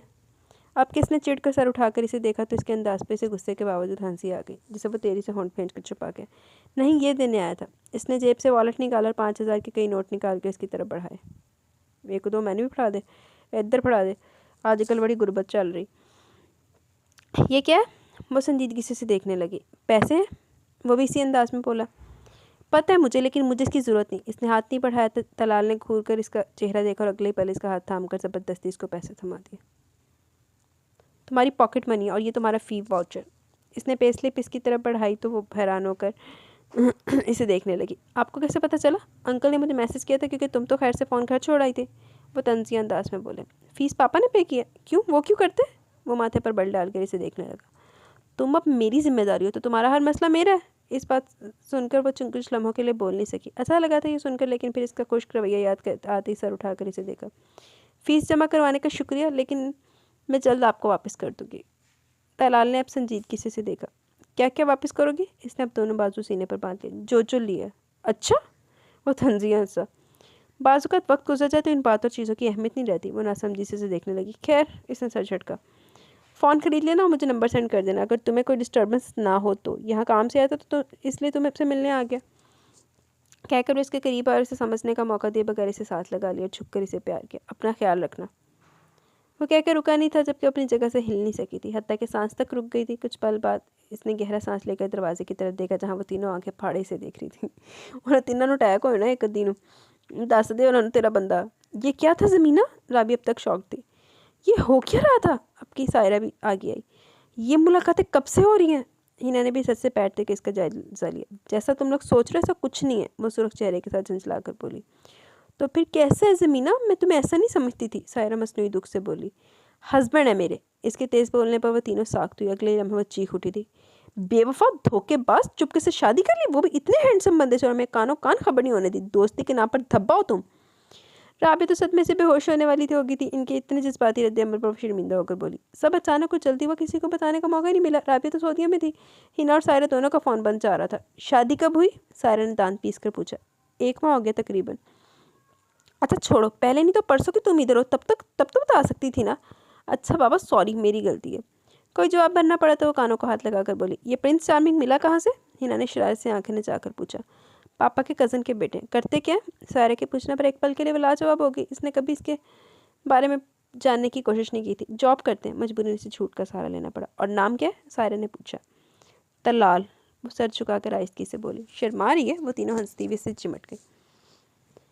ये पहली दफ़ा था कि वो उदास हो गई थी। इसने कुछ दिन पहले राबिया के साथ जाकर फ़ोन खरीदा था, लेकिन अभी तक अपना नंबर किसी को नहीं दिया था। यूनिवर्सिटी से आकर वो कितनी देर टहलती रही, फिर थक कर बेजी का नंबर मिला। फ़ोन नूरा ने उठाया। सलाम दुआ के बाद इसने बेजी का पूछा। बेजी, सदके मेरी रानी बेटी का फ़ोन आया। इनकी मोहब्बत भरी आवाज़ सुनकर जैसे उदासी कहीं दूर भाग गई। घर नहीं आना क्या? इन्होंने साथ ही सवाल कर दिया। जी बेजी, इसीलिए फ़ोन किया, आप फयाज़ भाई को भेज दें। ठीक है पुत्र, अभी भेजती हूँ। फ़ोन बंद करके इसने गहरा सांस लिया। घर पहुँची तो बेजी ने इसके लिए ऐसा एहतमाम किया जैसे वो लाहौर से नहीं किसी दूसरे मुल्क से आ रही हो। खाना खाकर वो कितनी देर बेजी के पास बैठी रही। फिर इनके कहने पर कमरे में आई तो दरवाजे पर ठिठक कर रुक गई। सामने बैठ के पीछे इन दोनों के वलीमे की तस्वीर लगी थी। वो कितनी देर तक तलाल की मुस्कुराती तस्वीर देखती रही। साइड टेबल पर भी इसकी तस्वीर रखी थी। इसने फ्रेम उठाकर हाथ में लिया। तो क्या वो इसके लिए उदास थी? इसने आहिस्ता से फ्रेम पर हाथ फेरा और फिर गहरा सांस लेकर फ्रेम वापस रख दिया। तेरा दिमाग आस्ता आस्ता ठिकाने ते आ रहा, गल है वाह बिजली। शाम में जब वो सोकर उठी तो हल्की बारिश के बाद मौसम बहुत खुशगवार हो गया था। बाहर आई तो तलाल की खाला की बेटी सना जरीना बेगम के पास बैठी थी। मेहमान समझकर वो भी मुरब्बत में ही बैठ गई, लेकिन वो इसको इतनी काटतर नज़रों से देख रही थी कि इसका वहाँ बैठना भी दोबर हो गया। बेजी, मैं थोड़ी देर छत पर चली जाऊँ? हाँ बेटा, इसमें पूछने वाली क्या बात है? इनके कहने पर वो सना पर नज़र डाले बगैर छत पर आ गई। छत बहुत बड़ी थी। खुली जगह होने की वजह से हवा तेज़ और ठंडी थी। वह टहलते वेट गेट का जायज़ा भी ले रही थी, तभी नूरा तेजी से चलती हुई ऊपर आई। इसके हाथ में गिलास था। भाभी, ये आपके लिए मिल्क शेक। थैंक यू नूरा। ज़मीना ने मुस्कुराकर ग्लास इसके हाथ से लिया। आप ऊपर अकेली क्या कर रही हैं? वो भी इसके साथ टहलने लगी। बस ऐसे ही खुली हवा में सांस लेने को दिल चाह रहा था। साथ वो छोटे छोटे घूंट भी ले रही थी। ये ज़मीन किसकी है? ज़मीना ने उंगली से सामने नजर आती ज़मीन के बारे में पूछा। नूरा ने हैरान होकर इसे देखा। आपको नहीं पता? तलाल भाई की है। ज़मींदार है तुम्हारे तलाल भाई। जी बहुत बड़े ज़मींदार, नूरा के चेहरे पर फ़ख्र था। अच्छा अगर है तो मामूली सी जॉब क्यों करते हैं? आपको किसने कहा कि वो मामूली जॉब करते हैं? वो सीए हैं, ये ज़मीनें तो ख़ानदानी ज़मीन है, जबकि जॉब तो इनका शौक़ है। डुब के मरना ज़मीन ना बीबी के जहर खा के। मामूली जी जॉब करते थे, मेरे कम पढ़े लिखे ना कर देता, मेरी पढ़ी लिखी लाख लाना तेरे थे। पता नहीं शख्स से मुतल्लिक और कितने इंकशाफात बाकी थे। वो इतना पढ़ा लिखा था, वो खुद को ही 30 मार खान समझ रही थी। हाँ हाँ शर्म आई थोड़ी जिन्नी। तो कौन से शहर में जॉब करते हैं? बहुत इश्तियाक के बावजूद इसने लहजा सरसरी रखा, लेकिन नूरा ने ऐसी नज़रों से देखा जैसे कह रही हो आपको ये भी नहीं पता। भाई कराची में जॉब करते हैं। ज़मीना हैरत से देखने लगी। लगता है आपको भाई के बारे में ज़्यादा पता नहीं है, और होगा भी कैसे? एक तो शादी इतनी जल्दी हुई, फिर आप दोनों ज़्यादा अरसा नहीं रहे, इसलिए आपको भाई के मतलब ज़्यादा पता नहीं है। लेकिन खैर अब तो सारी ज़िंदगी का साथ है, आहिस्ता आहिस्ता पता चल जाएगा। वो समझदारी से बोली। ये नीचे जो तलाल भाई की कज़न आई है ना, इनसे बच कर रहिएगा। आपकी शादी पर सबसे ज़्यादा तकलीफ़ इनको हुई थी। यहाँ आकर इन्होंने बड़ा रोना धोना मचाया था। क्यों? ज़मीना हैरान हुई। क्योंकि वो तलाल भाई को बहुत पसंद करती है, पीछे पड़ी रहती थी, और अब भी वो हर कीमत पर इनसे शादी करना चाहती हैं। लेकिन बेजी ने आपको पसंद किया। और तुम्हारे तलाल भाई, क्या वो भी अपनी कज़न को पसंद करते हैं? जलन की एक लहर इसके अंदर उतरी थी। मेरा नहीं ख्याल, वो मुंह बनाकर बोली। यानी तुम यकीन से नहीं कह सकती? इसकी आवाज़ पता नहीं ऐसा क्या था कि नूरा ने घबरा कर इसे देखा। भाभी ऐसी कोई बात नहीं, मैंने बस आपको आगाह किया, वरना भाई की शादी तो होगी है आपके साथ। हो सकता है वो अपनी कज़न को पसंद करते हो, बेजी की वजह से मजबूर हो गए हो। इसके सवाल पर अब नूरा पछता रही थी कि इसने मौजूद क्यों छेड़ा। वो नूरा के साथ नीचे आई तो बेजी किसी के साथ हंसते हुए फ़ोन पर बातें कर रही थी। लो मैंने भी आ गई, इन्होंने इसे देखकर कहा और फ़ोन इसकी तरफ बढ़ा दिया। मुन्ना का है। इनके बताने पर इसने धड़कते दिल के साथ फ़ोन पकड़ और कदरे रुख मोड़ लिया। अस्सलाम वालेकुम। वालेकुम अस्सलाम, कैसी हो? दूसरी तरफ से बड़ी संजीदगी से पूछा गया। ठीक हूँ। पेपर्स हो गए? जी, वो मुख्तसर बात कर रही थी। क्या रिज़ल्ट होगा? उम्मीद है अच्छा ही होगा। दूसरी तरफ फनकारा भरा गया। मतलब जो चीज़ रिश्ते के दरमियान रुकावट बन रही थी वो ख़त्म हो गई। इसका मतलब समझ आती, इसका चेहरा दहक उठा था। इसने दर्जीदा नज़रों से पीछे देखा। बेजी नूरा से बात कर रही थी, जबकि सना पूरी तरह इसकी तरफ मतवज्जह थी। वो 2 कदम मज़ीद आगे चली गई। आप कैसे हैं? वो बात बदलते हुए बोली। अब तो ठीक नहीं हूँ। वो अब इस बात का क्या जवाब देती? खामोशी से होंठ काटती रही। फ़ोन नहीं लिया अभी तक? इसे खामोशी से देखकर इसने भी बात बदल ली। ले लिया तो मैसेज क्यों नहीं किया? मेरे पास आपका नंबर नहीं था। सुभान अल्लाह, वाह! वो अश कर उठा। अच्छी बीवी हो जिसके पास शौहर का नंबर नहीं। और आपने जैसे मुझे बहुत मैसेज कर दिए ना, जो मैं आपको मैसेज करती। वो नाराज़ी से बोली। क्या मेरे पास तुम्हारा नंबर था? बड़े अच्छे शौहर हैं जिसके पास अपनी बीवी का नंबर ही नहीं। दूसरी तरफ इसने इसका जवाब इंजॉय किया, तभी कहका लगाकर हंस पड़ा। बीवी की तरह बातें कर रही हो, लगता है जल्द मुलाकात करनी पड़ेगी। इसके जुमानी अंदाज में वो घबरा कर रहेगी। मैं बेजी को फ़ोन दे रही हूँ। नहीं सना को दे दो, मुझे इससे बात करनी है। वो जो बड़े खूबसूरत एहसासात का शिकार हो रही थी, इसकी बात पर इसकी मुस्कुराहट सुकड़ गई। इसने फ़ोन सना को दे दिया और खुद बेजी के करीब बैठ गई। वो बात कम और कहके ज़्यादा लगा रही थी।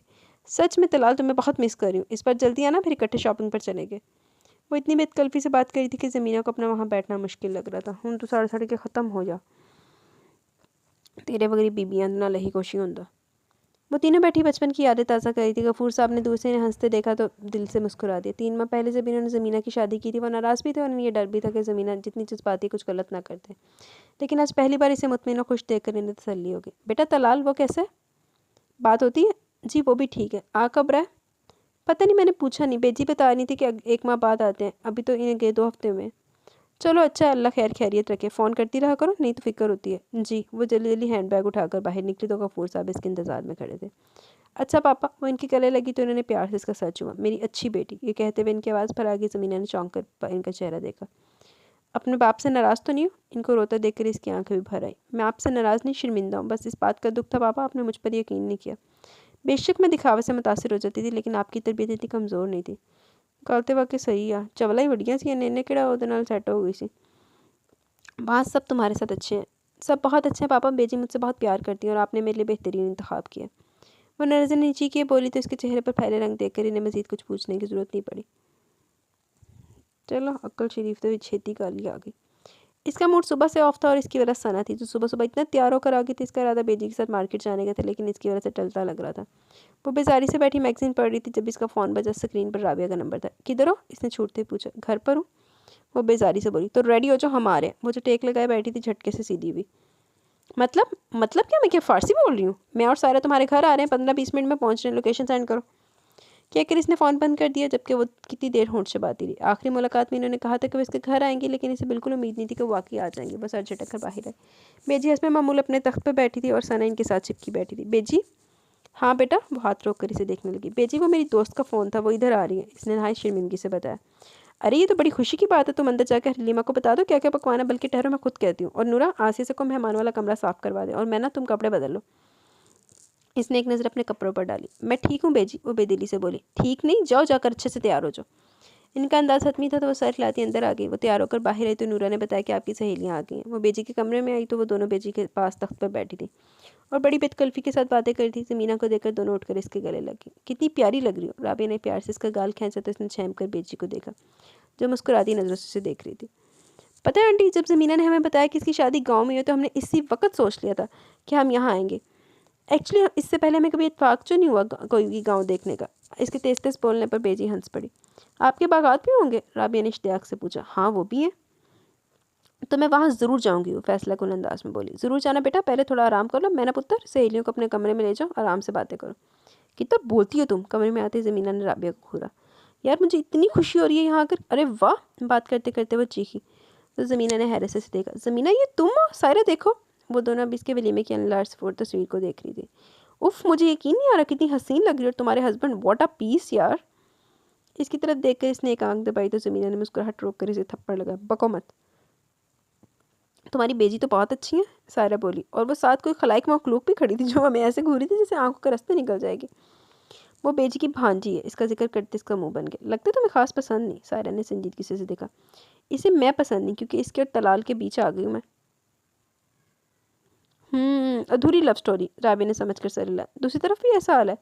पता नहीं, दूसरा बंदा बहुत कह रहा है, अपना पता नहीं लगने देता। इसके कहने पर दोनों ने ओ को लंबा खींचा और फिर अपनी बातों में वक्त गुजरने का पता ही नहीं चल लगा। खाला, आपने बहू को ज़्यादा सर चढ़ा रखा है। सना की आवाज़ सुनकर अंदर आती ज़मीना वहीं रुक गई थी। सबके हलक कड़वा हो गया। ऐसा क्यों कह रही हूँ? जरीना बेगम ने हैरत से देखा। ये उम्र है आपकी काम करने की? सारा दिन आप काम करते हैं और महारानी बिस्तर तोड़ती रहती है, और अब सुबह से सहेलियाँ इनके साथ लगी हुई है। ये नहीं होता कि उठकर किचन में झांक ले। इसीलिए आपसे कहती थी कि शहरी लड़की ना लेकर आए, इसके मजाज ही नहीं मिलने। वही हुआ। बर्तन सेट करती नूरा ने अफसोस से सर हिलाया। ऐसा नहीं है सना, मैं ना मेरा बहुत ख्याल रखती है। मैं खुद इसे कुछ करने नहीं देती। शादी को अरसा कितना हुआ, शोहर भी दूर है, बेचारी सारा दिन बौखलाई फिरती है। मुझे तरस आता बच्ची पर, मेरी वजह से माँ बाप के घर में इतना कम जाती है। अच्छे सहेलियाँ आगे, खुश होगी मेरी बच्ची। इसकी हंसी गूंजती तो मेरे घर का आंगन महकने लगता है। बस अब अल्लाह से दुआ है जल्द से जल्द मेरे आंगन में तलाल के बच्चों की चहकार गूंजे। नूरा ने बेसाख्ता आमीन का, जबकि सना ने हाथ में पकड़ी प्लास्टिक की बोतल को पिचका दिया। और सना ने सड़ के ख़त्म हो जाना, सड़ के सवा होना। इन्हें रहना भी इतने, इन्हें जाना मरना भी नहीं, तो सड़ के ख़त्म हो जाना इस औरत ने। बेजी ने सायरा और राबिया को रोक लिया था। रात देर तक वो बेजी के साथ बैठी किस्से सुनती रही। बड़ी मुश्किल से ज़मीना ने सोने भेजा। जानती थी बेजी मुरब्बत में बैठी रहेंगी, लेकिन वो जल्दी सोने की आदी है। वो कमरे में आई तो हमेशा की तरह सोचों का महवर वही शख्स था जिससे लापरवाह था। इसे सोचते कब नींद इस पर मेहरबान हुई, इसे पता ही नहीं चला। नींद में से लगा कोई इसके करीब आकर बैठा है, लेकिन वहम समझ कर इसने आंखें नहीं खोली। लेकिन फिर अपने चेहरे पर किसी का लमस महसूस करके इसने आंखें खोली। सामने वही था जिसे सोचते हुए सोई थी। वो रोज़ ही ऐसे ख्वाब देखती थी। जो सो मुस्कुराकर हाथ बढ़ा के इसे छुआ, लेकिन वो गायब नहीं हुआ। इसकी मुस्कुराहट सुकड़ के वो झटके से उठी थी। वो अब आंखें फाड़े इसे देख रही थी। क्या हुआ, ऐसे क्यों देख रही हो? आप कब आए? इसे हकीकत के रूप में अपने करीब देखकर इसका दिल तेजी से धड़क रहा था। इसे मुसलसल अपनी तरफ देखता पाकर वो नर्वस हो रही थी। आपने बताया नहीं आप आ रहे हैं, वो बमुश्किल बोली। सोचा सरप्राइज़ दूंगा। अच्छा लगा सरप्राइज़? वो मुस्कुराते हुए इसके सुर्ख पड़ते चेहरे को देख रहा था। इसने बमुश्किल सारा इस्पात मिला। तुम फ्रेश हो जाओ, मैं बेजी से मिल लूँ, फिर इकट्ठे नाश्ता करते हैं। वो इसके सर पर चप्पत लगाकर खड़ा होकर उसके निकलते ज़मीना खुलकर मुस्कुराई। एक सरशारी थी जो उसके वजूद में उतर आई थी। मौसम खुशगवार था, सर्दियों की आमद थी। बेजी ने नाश्ता सहन में लगवाया था। अपने बेटे को ये अचानक देखकर इनकी खुशी का आलम ही कुछ और था। राबे और सारा तो तलाल से ऐसे बेतकल्फी से बातें करी थी जैसे बरसों से जानती हूँ। ज़मीना से हमने कल ही आपके बारे में पूछा था, तब तक तो ऐसे कोई आसार नहीं थे कि आपको पता नहीं चल गया हम आने वाले। बिल्कुल ठीक कहा आपने। मैंने सोचा अपनी मेरी सानिया आ रही है तो मेरा वहाँ होना ज़रूरी है। वो भी कौन सा काम था? आंटी, ये तलाल भाई पहले इतने हैंडसम थे या हमारी ज़मीना का कमाल है? सायरा शरारत से बोली। मुझे लगता है ज़मीना का कमाल है। बेजी भी शरारत से बोली तो तलाल ने हैरत से माँ का खुशी से जगमगाता चेहरा देखा और मुस्कुरा दिया। बेजी भी कुड़ियाँ दना भी कुड़ी बांधी, कुड़ी चिड़ी बांधी। बेजी ने इन दोनों को जाते हुए बेशुमार तोहफे दिए। वो इनको छोड़ने गेट तक आई जब सायरा इसके गले लगी। तुम बहुत लकी हो ज़मीना, इतनी चाहत, इतना खूबसूरत शौहर, इतनी मोहब्बत करने वाली सास हर किसी की किस्मत में नहीं होती। मुझे तुम पर रश्क आ रहा है और दिल चाह रहा है काश मैं तुम्हारी जगह होती। ज़मीना तुम जितनी प्योर थी तुम तलाल भाई जैसा मर्द ही डिज़र्व करती थी। और ज़मीना इसको देखते हुए कुदरत के खेल पर हैरान थी। एक वक्त था कि वो अपने हालात से शौकी थी, इसे सारा और राबी जैसी ज़िंदगी चाहिए थी, और आज सब उलट था। वो जिन्हें मुकम्मल समझती थी वो इसे खुशकिस्मत मान लेते, सिर्फ इस एक शख्स की वजह से। इसने सामने देखा जहाँ तलाल बेजी को बाजू के हल्के में लिए राबिया से बात कर रहा था। इसने तो खुद को बर्बाद करने में कोई कसर नहीं छोड़ी थी। वो तो शायद कुदरत इस पर मेहरबान थी या माँ बाप की दुआएं काम आ गई थी। ते होर की होर इदां दी लानतियां नूं फटकारी बरसती है और एडे चंगे जगह मिलती है।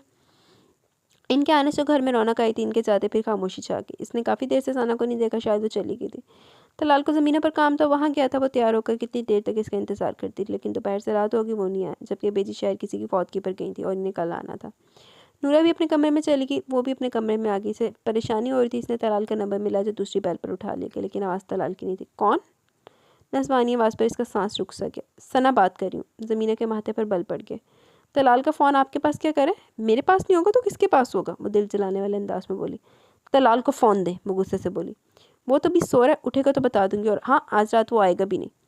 ज़मीना तो जैसे सुन होकर रहेगी। बात सुनो ज़मीना, आज मैं खुलकर तुम्हें बता रही हूँ, मैं नफ़रत करती हूँ तुमसे, क्योंकि तुम तलाल की बीवी हो, जबकि इसकी बीवी मुझे होना चाहिए था।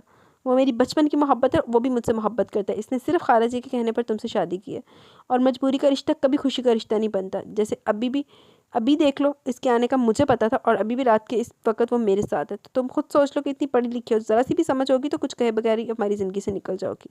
यकीनन तुम ऐसे आदमी का साथ नहीं चाहोगी जिसके पहलू में तो कोई और हो और दिल में कोई और। इदा दी अकल दी धनी ने ना ओदी गल्लां च भी आई ना लानती ने। फ़ोन बंद हो गया, लेकिन वो अभी तक फ़ोन कान से लगाए खड़ी थी। बेड के इस पार शीशे में इसका सजा सबरा रूप इसे साफ नजर आ रहा था। इसे यूँ लग रहा था जैसे इसका चेहरा इसका मजाक उड़ा रहा हो। इसने फ़ोन रखते हुए दुपट्टा गले से निकालकर बेड पर फेंका, कानों से टॉपस निकालकर फर्श पर फेंके और दोनों हाथों में पहनी चूड़ियाँ उतारकर सोफे पर फेंकी, और वो दोनों पाँव सोफे पर रखकर थोड़ी घुटनों पर टका दी। आंसू कतरा कतरा इसकी आंखों से बहने लगे। इसे समझ में नहीं आ रहा था इसे गुस्सा से आ रहा था या दुख। वो सारी रात इसने यूं ही बैठकर गुजार दी। सुबह 5 बजे के करीब दरवाज़ा खुलने पर भी इसने हरकत नहीं की। अंदर दाखिल होते तलाल ने हैरत से यूं बैठे देखा। ज़मीना? इसने करीब जाकर इसे आवाज़ दी तो नज़रें चूड़ियों पर पड़ी जो कुछ सोफे कुछ ज़मीन पर बिखरी थी। ज़मीना ने सर उठाकर इसे देखा, जिसने जैकेट हाथ में पकड़ी थी। शर्ट के कफ उल्टे हुए थे, बाल बिखरे और आंखें बेख्वाबी से लाल हो रही थी। तुम ठीक हो? वो परेशानी से इसके करीब बैठ गया। ज़मीना कुछ देर इसका चेहरा देखती रही। क्या हुआ है? सॉरी यार, मुझे पता है मेरी गलती है, मैं लेट हो गया हूँ। वो जैकेट सोफे पर फेंकता हुआ बोला। कहाँ थे आप?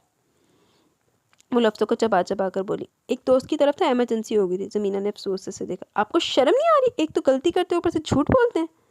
तलाल ने पहले इसे हैरत से देखा, फिर इसके माथे पर बल पड़ गए। तुम्हारा दिमाग ठीक है? क्या बोल रही हो? दिमाग तो मेरा अब ठीक हुआ है। मैं आपको क्या समझती थी और आप क्या निकले? ज़मीना, मैं पहले ही बहुत परेशान हूँ, थका हुआ। पहेलियाँ बूझने का मेरा कोई मूड नहीं। सीधी बात करनी तो करो, वरना मैं सोने जा रहा हूँ। इसने कदम बाथरूम की तरफ बढ़ाई थी जब वो एकदम इसके सामने आ गई। आज बात आर पार होगी। आप यूँ मुझे धोखा नहीं दे सकते। तुम अपने हवासों में तो क्या बकवास कर रही हो? कौन सा धोखा दिया मैंने? इसने अब गुस्से से बाजू से पकड़कर झटका दिया। आप क्या करे थे सना के साथ? क्या मतलब क्या करा था सना के साथ? वो अब उल्टा ताज्जुब से पूछने लगा। आपका फ़ोन कहाँ है? इसका इश्तियाल अब बेबसी में ढल गया। इसने अचानक अपनी जेबें टटोली। वो शायद खाला की तरफ रह गया। कहने के बारे से चौंक कर इसे देखा। आपने कहा आप दोस्त की तरफ थे, फिर आपका फ़ोन सना के पास क्या करा था? मैं खाला की तरफ गया था सना को छोड़ने। वहाँ फ़ोन आ गया, मेरे दोस्त का एक्सीडेंट हो गया और मैं जल्दी में शायद फ़ोन भी भूल गया। मेरा दोस्त इमरजेंसी में था, इसके घर वाले काफ़ी परेशान थे, इसलिए मुझे वहाँ रुकना पड़ा। अबू बकर भी मेरे साथ था और मैंने बेजी को भी फ़ोन करके बता दिया था। झूठ, एक बार फिर झूठ। आप सारी रात सना के साथ थे, इसने खुद मुझे बताया। इसने कहा कि आप इससे मोहब्बत करते हैं और मुझसे जान छुड़वाना चाहते हैं। अगर यही कुछ करना था तो शादी क्यों की थी मुझसे? मैं तो पहले आपसे शादी नहीं करना चाहती थी। दुख हो रहा मुझे कि आप जैसा शख्स मेरा शौहर है। तलाल ने अपने लब भींच लिए। वो खुद को कुछ भी सख्त कहने से रोक रहा था। मुझे आप जैसे शख्स का रहना ही नहीं है जो बगैर किसी रिश्ते के गैर औरत के साथ रात गुजारता हो। ज़मीना, वो चीख उठा था। खामोश हो जाओ, मेरे सब्र का इम्तिहान मत लो। नहीं होंगी मैं खामोश। मैं आप समझी हूँ कि आप मुझसे दूर क्यों रहते थे, क्योंकि आपकी पसंद तो सना थी। आप बेजी की वजह से मुझसे शादी करने पर मजबूर हुए थे। मैं आपकी असलियत जान गई हूँ। मुझे आज़ाद कर दें, और जो सबसे छुप कर करें वो जायज़ तरीके से करें। अब की बार तलाल का ज़बत जवाब दे के इसने थप्पड़ दे इसके गाल पर मारा। एक पल के लिए इसके आवाज़ झंझना कर है कि इसने गाल पर हाथ रखकर इसे देखा, जिसका चेहरा बेतहाशा सुर्ख हो रहा था। वो कितनी देर पल के झपकाए इसे देखती रही, जैसे इसे यकीन ना आया हो। तेरी जो ज़ुबान चलेगी कुतियाँ वगर डॉग्स वगर जो तेरी ज़ुबान चलेगी तो फिर अगो अगले बंदे ने तो हाथ तो चलना ही है ना। Every action has a reaction.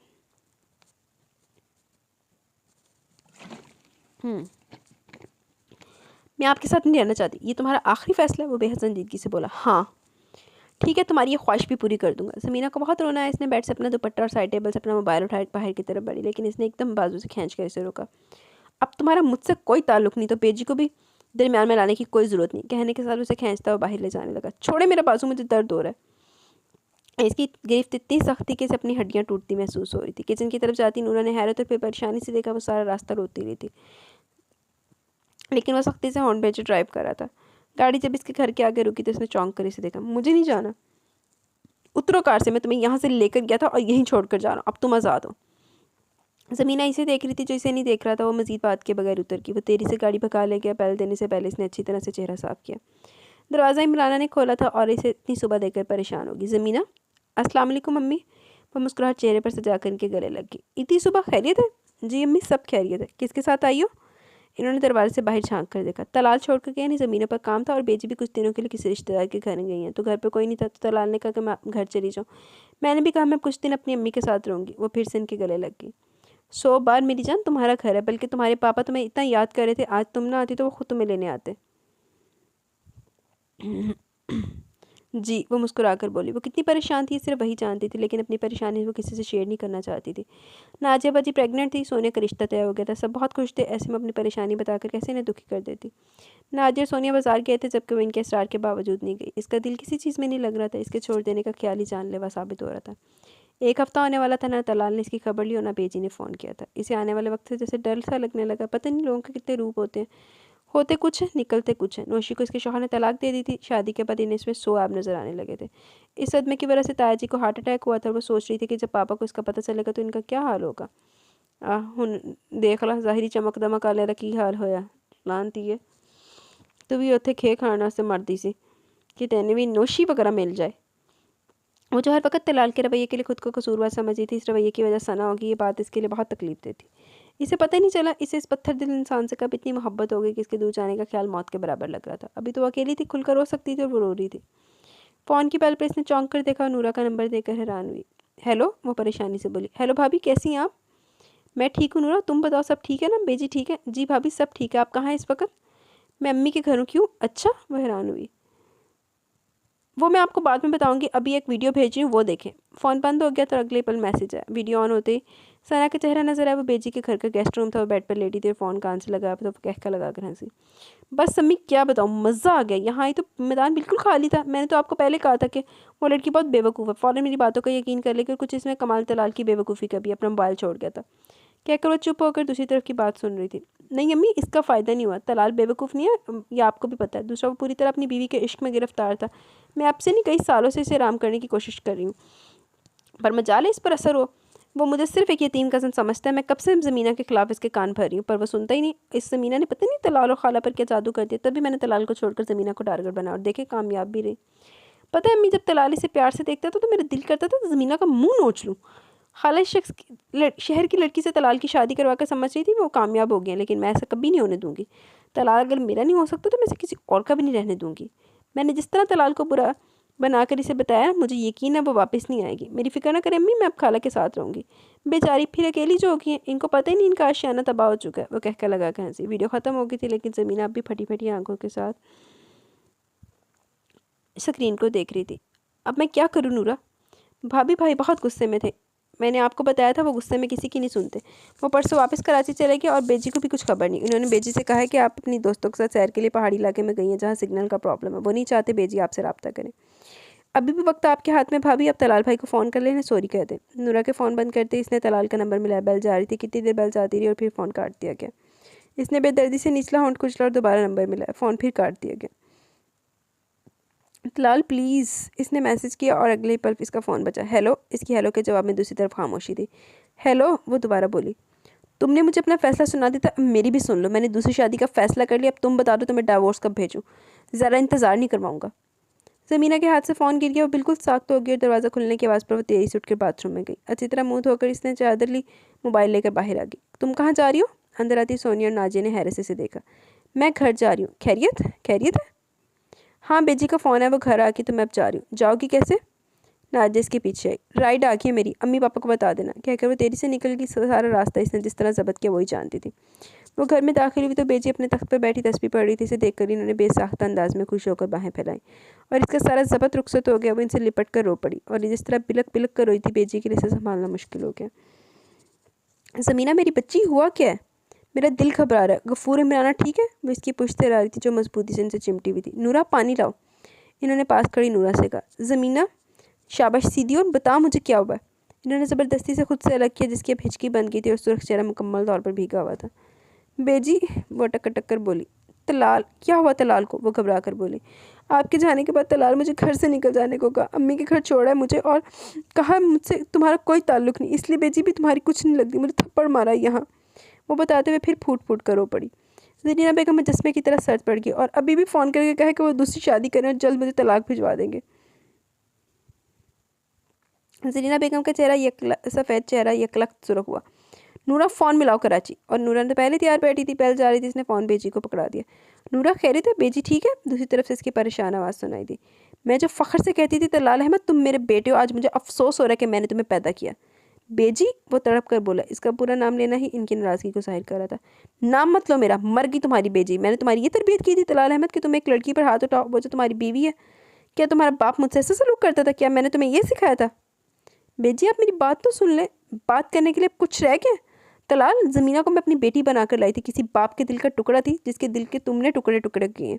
अपनी बढ़तरी साबित करना चाहते हो? तलाक का हक इस्तेमाल करके औरत को ज़ेर करना चाहते हो तो ठीक है, भेज दो तलाक। पर यह भी याद रखना कि माँ भी मर गई तुम्हारी और इस घर के दरवाजे भी बंद हो गए तुम पर।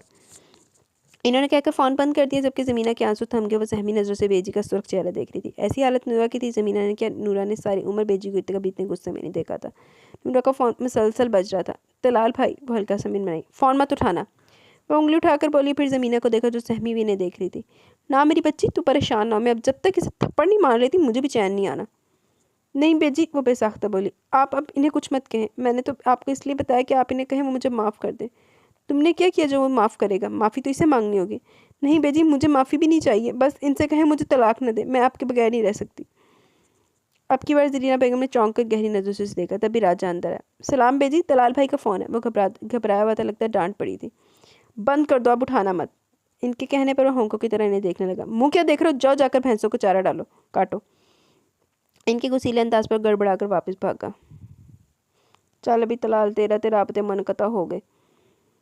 बेजी मैं आपके पास सो जाऊं? आवाज़ पर पलट कर देखा ज़मीना दरवाजे में खड़ी थी। पूछने वाली क्या बात है पुत्री, आ जाओ। इन्होंने इसको जगह दी। वो तेरी से बेजी के कमरे की तरफ बढ़ा था और आहिस्ता से दरवाज़ा खोला। बेजी तस्बीह पढ़ रही थी जबकि वो बाजू इनके गिर्द फैलाए सो रही थी। इस मंजर ने इसे सुकून दिया था। मैंने तुम्हें मना किया था तलाल अहमद यहाँ आने से। वो इसे देखकर सख्ती से बोली तो इसने होंठ खींच लिए जबकि आंखें माँ की बेरुखी पर नम हुई थी। वो चलता हुआ इनके करीब और इनके पाँव पकड़ कर बैठ गया। मेरा कसूर क्या है? मेरी तरबियत को शर्मिंदा करवाया तुमने। जब मैंने ने मुझे बताया कि तुमने इसे थप्पड़ मारा, मुझे यकीन नहीं आया मेरा मुन्ना ऐसा कर सकता है। वो आपको मुझसे ज़्यादा प्यारी हो गई है। कहने के साथ एक नाराज़ नज़र इस पर भी डाली जो सोते हुए भी नाराज़गी के बावजूद बार बार इसका ध्यान भटका रही थी। हाँ, क्योंकि मैं इसे अपनी बेटी बनाकर लाई थी और इसने भी माँ समझकर मुझसे शिकायत किया। अगर मेरी बेटी पर कोई हाथ उठाता तो तुम्हें क्या लगता है मैं इसे ऐसे छोड़ देती? और आपको लगता है मैंने बगैर वजह हाथ उठाया होगा? जो भी वजह हो तलाल, औरत पर एक मजबूत मर्द हाथ नहीं उठाता। ये बहुत घटिया हरकत थी। बेजी मैं पहले इमरान के एक्सीडेंट की वजह से बहुत परेशान था और आते ही इसने मुझ पर इल्ज़ामों की बारिश कर दी। मैं रात पता नहीं किसके साथ बात अधूरी छोड़कर इसने सर झटका। अगर इसे गलत फहमी थी तो तुम दूर कर सकते थे। क्या हाथ उठाना एक बात डलता? इसने मुझे कहा कि वो मेरे साथ रहना नहीं चाहती और तुमने मान लिया? वो उल्टा इससे पूछने लगी। क्योंकि मुझे लगता है कि वो मेरे साथ खुश नहीं है और ऐसा अब से नहीं पहले दिन से। वो मेरे लिए आज भी इतनी अजनबी जितनी पहले दिन थी। वो सर झुकाकर हकीकत बता गया। बेजी एकदम खामोश होगी जबकि साथ लेटी सब सुनती। ज़मीना का दिल उछलकर हलक में आ गया। इसे मुझसे मोहब्बत नहीं ना, मैं ये नहीं मानती मुन्ना। मोहब्बत ना करती तो तुम्हारे यूँ कहने पर रोती तड़पती मेरे पास ना आती और अभी भी नींद में तुम्हें आवाज़ें दे रही थी। ये मोहब्बत नहीं क्या? तलाल ने चौंक कर इसे देखा जो आंखें खोली एकटक इसे देख रही थी। तलाल के देखने पर बेजी ने भी इसकी नज़रों के ताक़ुब में देखा। उठ के मेरी बेटी, आप पूछे इससे क्या कहा था इसने मुझे? तलाल ने माथे पर बल डालकर इसे देखा। बेजी, वो मजीद इनके साथ लगकर हल्की आवाज़ में मिनमिनाई। मुझसे बात करो, वो गुस्से से बोला। मुन्ना, ज़रीना बेगम ने गुस्से से देखा। बेजी मुझसे गलती होगी, मुझे सना ने गलत बातें की थी। कहा कि ये इससे प्यार करते हैं और इससे शादी करना चाहते हैं। अभी भी इसके पास सो रहे हैं। ला हौला वला कुव्वत। तलाल बेसाख्ता बोला। सुना आपने? तलाल ने फिर इसकी शिकायत की थी। मुन्ना, इन्होंने इसे टोका। तुम बोलो ज़मीना। और कहा कि वो सिर्फ आपकी वजह से मजबूर है वरना वो कभी इस रिश्ते को निभाना नहीं चाहते। वो रुहानसी होकर बोली। और तुमने मान लिया? अभी तलाल ने पूछा। बड़े अफसोस की बात है मुन्ना, मैंने तुमसे पूछ कर ही शादी की थी और शादी के बाद तुम खुश भी थे। माँ के कहने पर वो शर्मिंदगी से नज़रें चुराने लगा। ये मुझे तलाक देने की बात करें मुन्ना। बेजी का अंदाज मलामती था। इसने नज़रें उठाकर इनकी तरफ देखा तो नज़रें इस पर जा रुकी, जो बेजी के कंधे पर थोड़ी रखे मुस्कुरा रही थी। आप मुझे माफ़ कर दे बेजी। वो इन्हें इसे इग्नोर करता बेजी की तरफ मतवज्जा हुआ। मुन्ना, जितने तुम मुझे प्यारे हो इतनी मैना भी मुझे प्यारी है। आइंदा मैं ना सुनूं कि तुमने इसे डांटा और हाथ उठाने का तो सवाल ही पैदा नहीं होता। जी बेजी, आइंदा ऐसा नहीं होगा, वो सर झुकाकर बोला। और बेटा तुम भी आइंदा ध्यान रखना, बीवी बीवी में इत्मीनान का रिश्ता बहुत ज़रूरी है। अगर इसमें कमी हो तो दूसरे फ़ायदा उठा जाते हैं। अपने मुन्ना के बारे में एक बात मैं फ़ख्र से कह सकती हूँ, वो किरदार का बहुत मजबूत है, इसलिए ये बात तो मैं मान ही नहीं सकती कि वो तुम्हें धोखा देगा। दूसरा साल ने जो हरकत की है इसे तो मैं देख लूँगी। वो गुस्से से बोली। समझ आई मैं ना, आइंदा ऐसा नहीं होना चाहिए। जी बेजी, वो ताबेदारी से बोली। मुंह हाथ धोकर तैयार हो जाओ, तब तक मैं नाश्ता लगवाती हूँ। वो कहकर खुद वॉशरूम की तरफ बढ़ गई। इनके जाते तलाल ने खूनख्वार नज़रों से देखा, जिसने जल्दी से मुँह रज़ाई के अंदर कर लिया। उठो चलो कमरे, मुझे तुमसे बात करनी है। वो इसकी रज़ाई खींचते हुए बोला। मुझे नहीं करनी, वो अंदर से मनमनाई। तुम्हारी तो ऐसी की तैसी। इसने एक झटके से रज़ाई इसके ऊपर से हटाई थी। बे इससे पहले वो कुछ बोलती, इसने सख्ती से इसका मुंह बंद किया। बड़ा शौक है तुम्हें बेजी को सब बातें बताने का, और बड़े दांत निकले थे तुम्हारी मेरी माँ को मेरे खिलाफ भड़का कर। इसके बाजू की गिरफ्त इतनी मजबूत थी कि वो छुड़वाने के चक्कर में फड़फड़ा कर रह गई। कमरे में आकर इसने सबसे पहले दरवाज़ा लॉक किया और फिर इसके चेहरे से हाथ हटाया। अब बोलो, वो इसकी तरफ झुकता हुआ बोला। आई एम सॉरी, वो मुँह सोर कर बोली। नहीं, आप क्यों माफ़ी मांग रही हैं? सारी खताएं तो मेरे सर हैं, सब खुद करके मेरी माँ की नज़र में मुझे मुजरिम बना दिया। आपकी ज़मीना ने सर उठाकर इसे देखा, इसकी आंखें आंसुओं से भरी थी। मैं गलत हूँ। आपने मुझे थप्पड़ मारकर बदला पूरा कर लिया, लेकिन आपने तलाक की बात क्यों की? कहते हुए बुरी तरह रो पड़ी। एक पल के लिए तलाल चुप रह गया। क्या आपकी नज़र में मेरी इतनी सी भी अहमियत नहीं थी कि मैं आपकी ज़िंदगी में ना रहूँ तो आपको कोई फ़र्क नहीं पड़ेगा? बेशक आपको मुझसे मोहब्बत नहीं, लेकिन अब जो रिश्ता जुड़ गया निभाएं इसे, क्योंकि मैं बेजी और आपके बगैर नहीं रह सकती।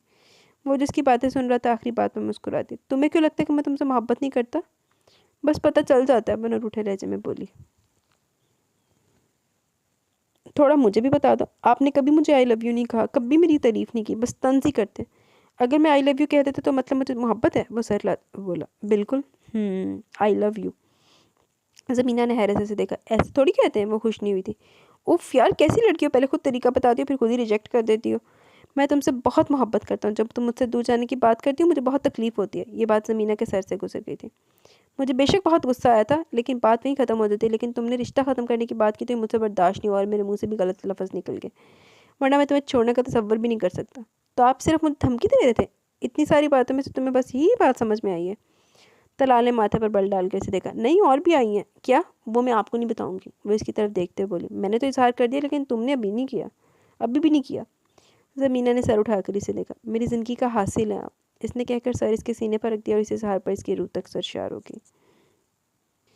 जी तो गाइज़, यहाँ पे हमारा नावल अपने इख्तिताम को पहुँचा। कैसा लगा आपको नावल? अपनी राय का ज़रूर इज़हार कीजिएगा। मुझे तो ये छोटा सा नावल बड़ा पसंद आया। आपको कैसा लगा? मरीम का न्यू नावल था ये। राइटर ने नावल नेम इज़ हासिल ज़िंदगी है तू, और राइटर मरियम अज़ीज़ है। मरियम अज़ीज़ का ये न्यू नावल था, ब्रांड न्यू नावल, जब भी कुछ महीने पहले ही आया है। तो आपको कैसा लगा? अपनी राय का ज़रूर इज़हार कीजिएगा। इंशाल्लाह जल्द मिलेंगे न्यू नावल के साथ। तब तक के लिए अपना बहुत सारा ख्याल रखें, दुआओं में याद रखें, और वीडियो को लाइक शेयर कमेंट करते रहा करें, और अपनी मौजूदगी का एहसास दिलाते रहा करें। ठीक है, अब मुझे इजाज़त दें, मैं चलती हूँ। जल्दी इंशाल्लाह मिलेंगे। तब तक के लिए अल्लाह हाफिज़।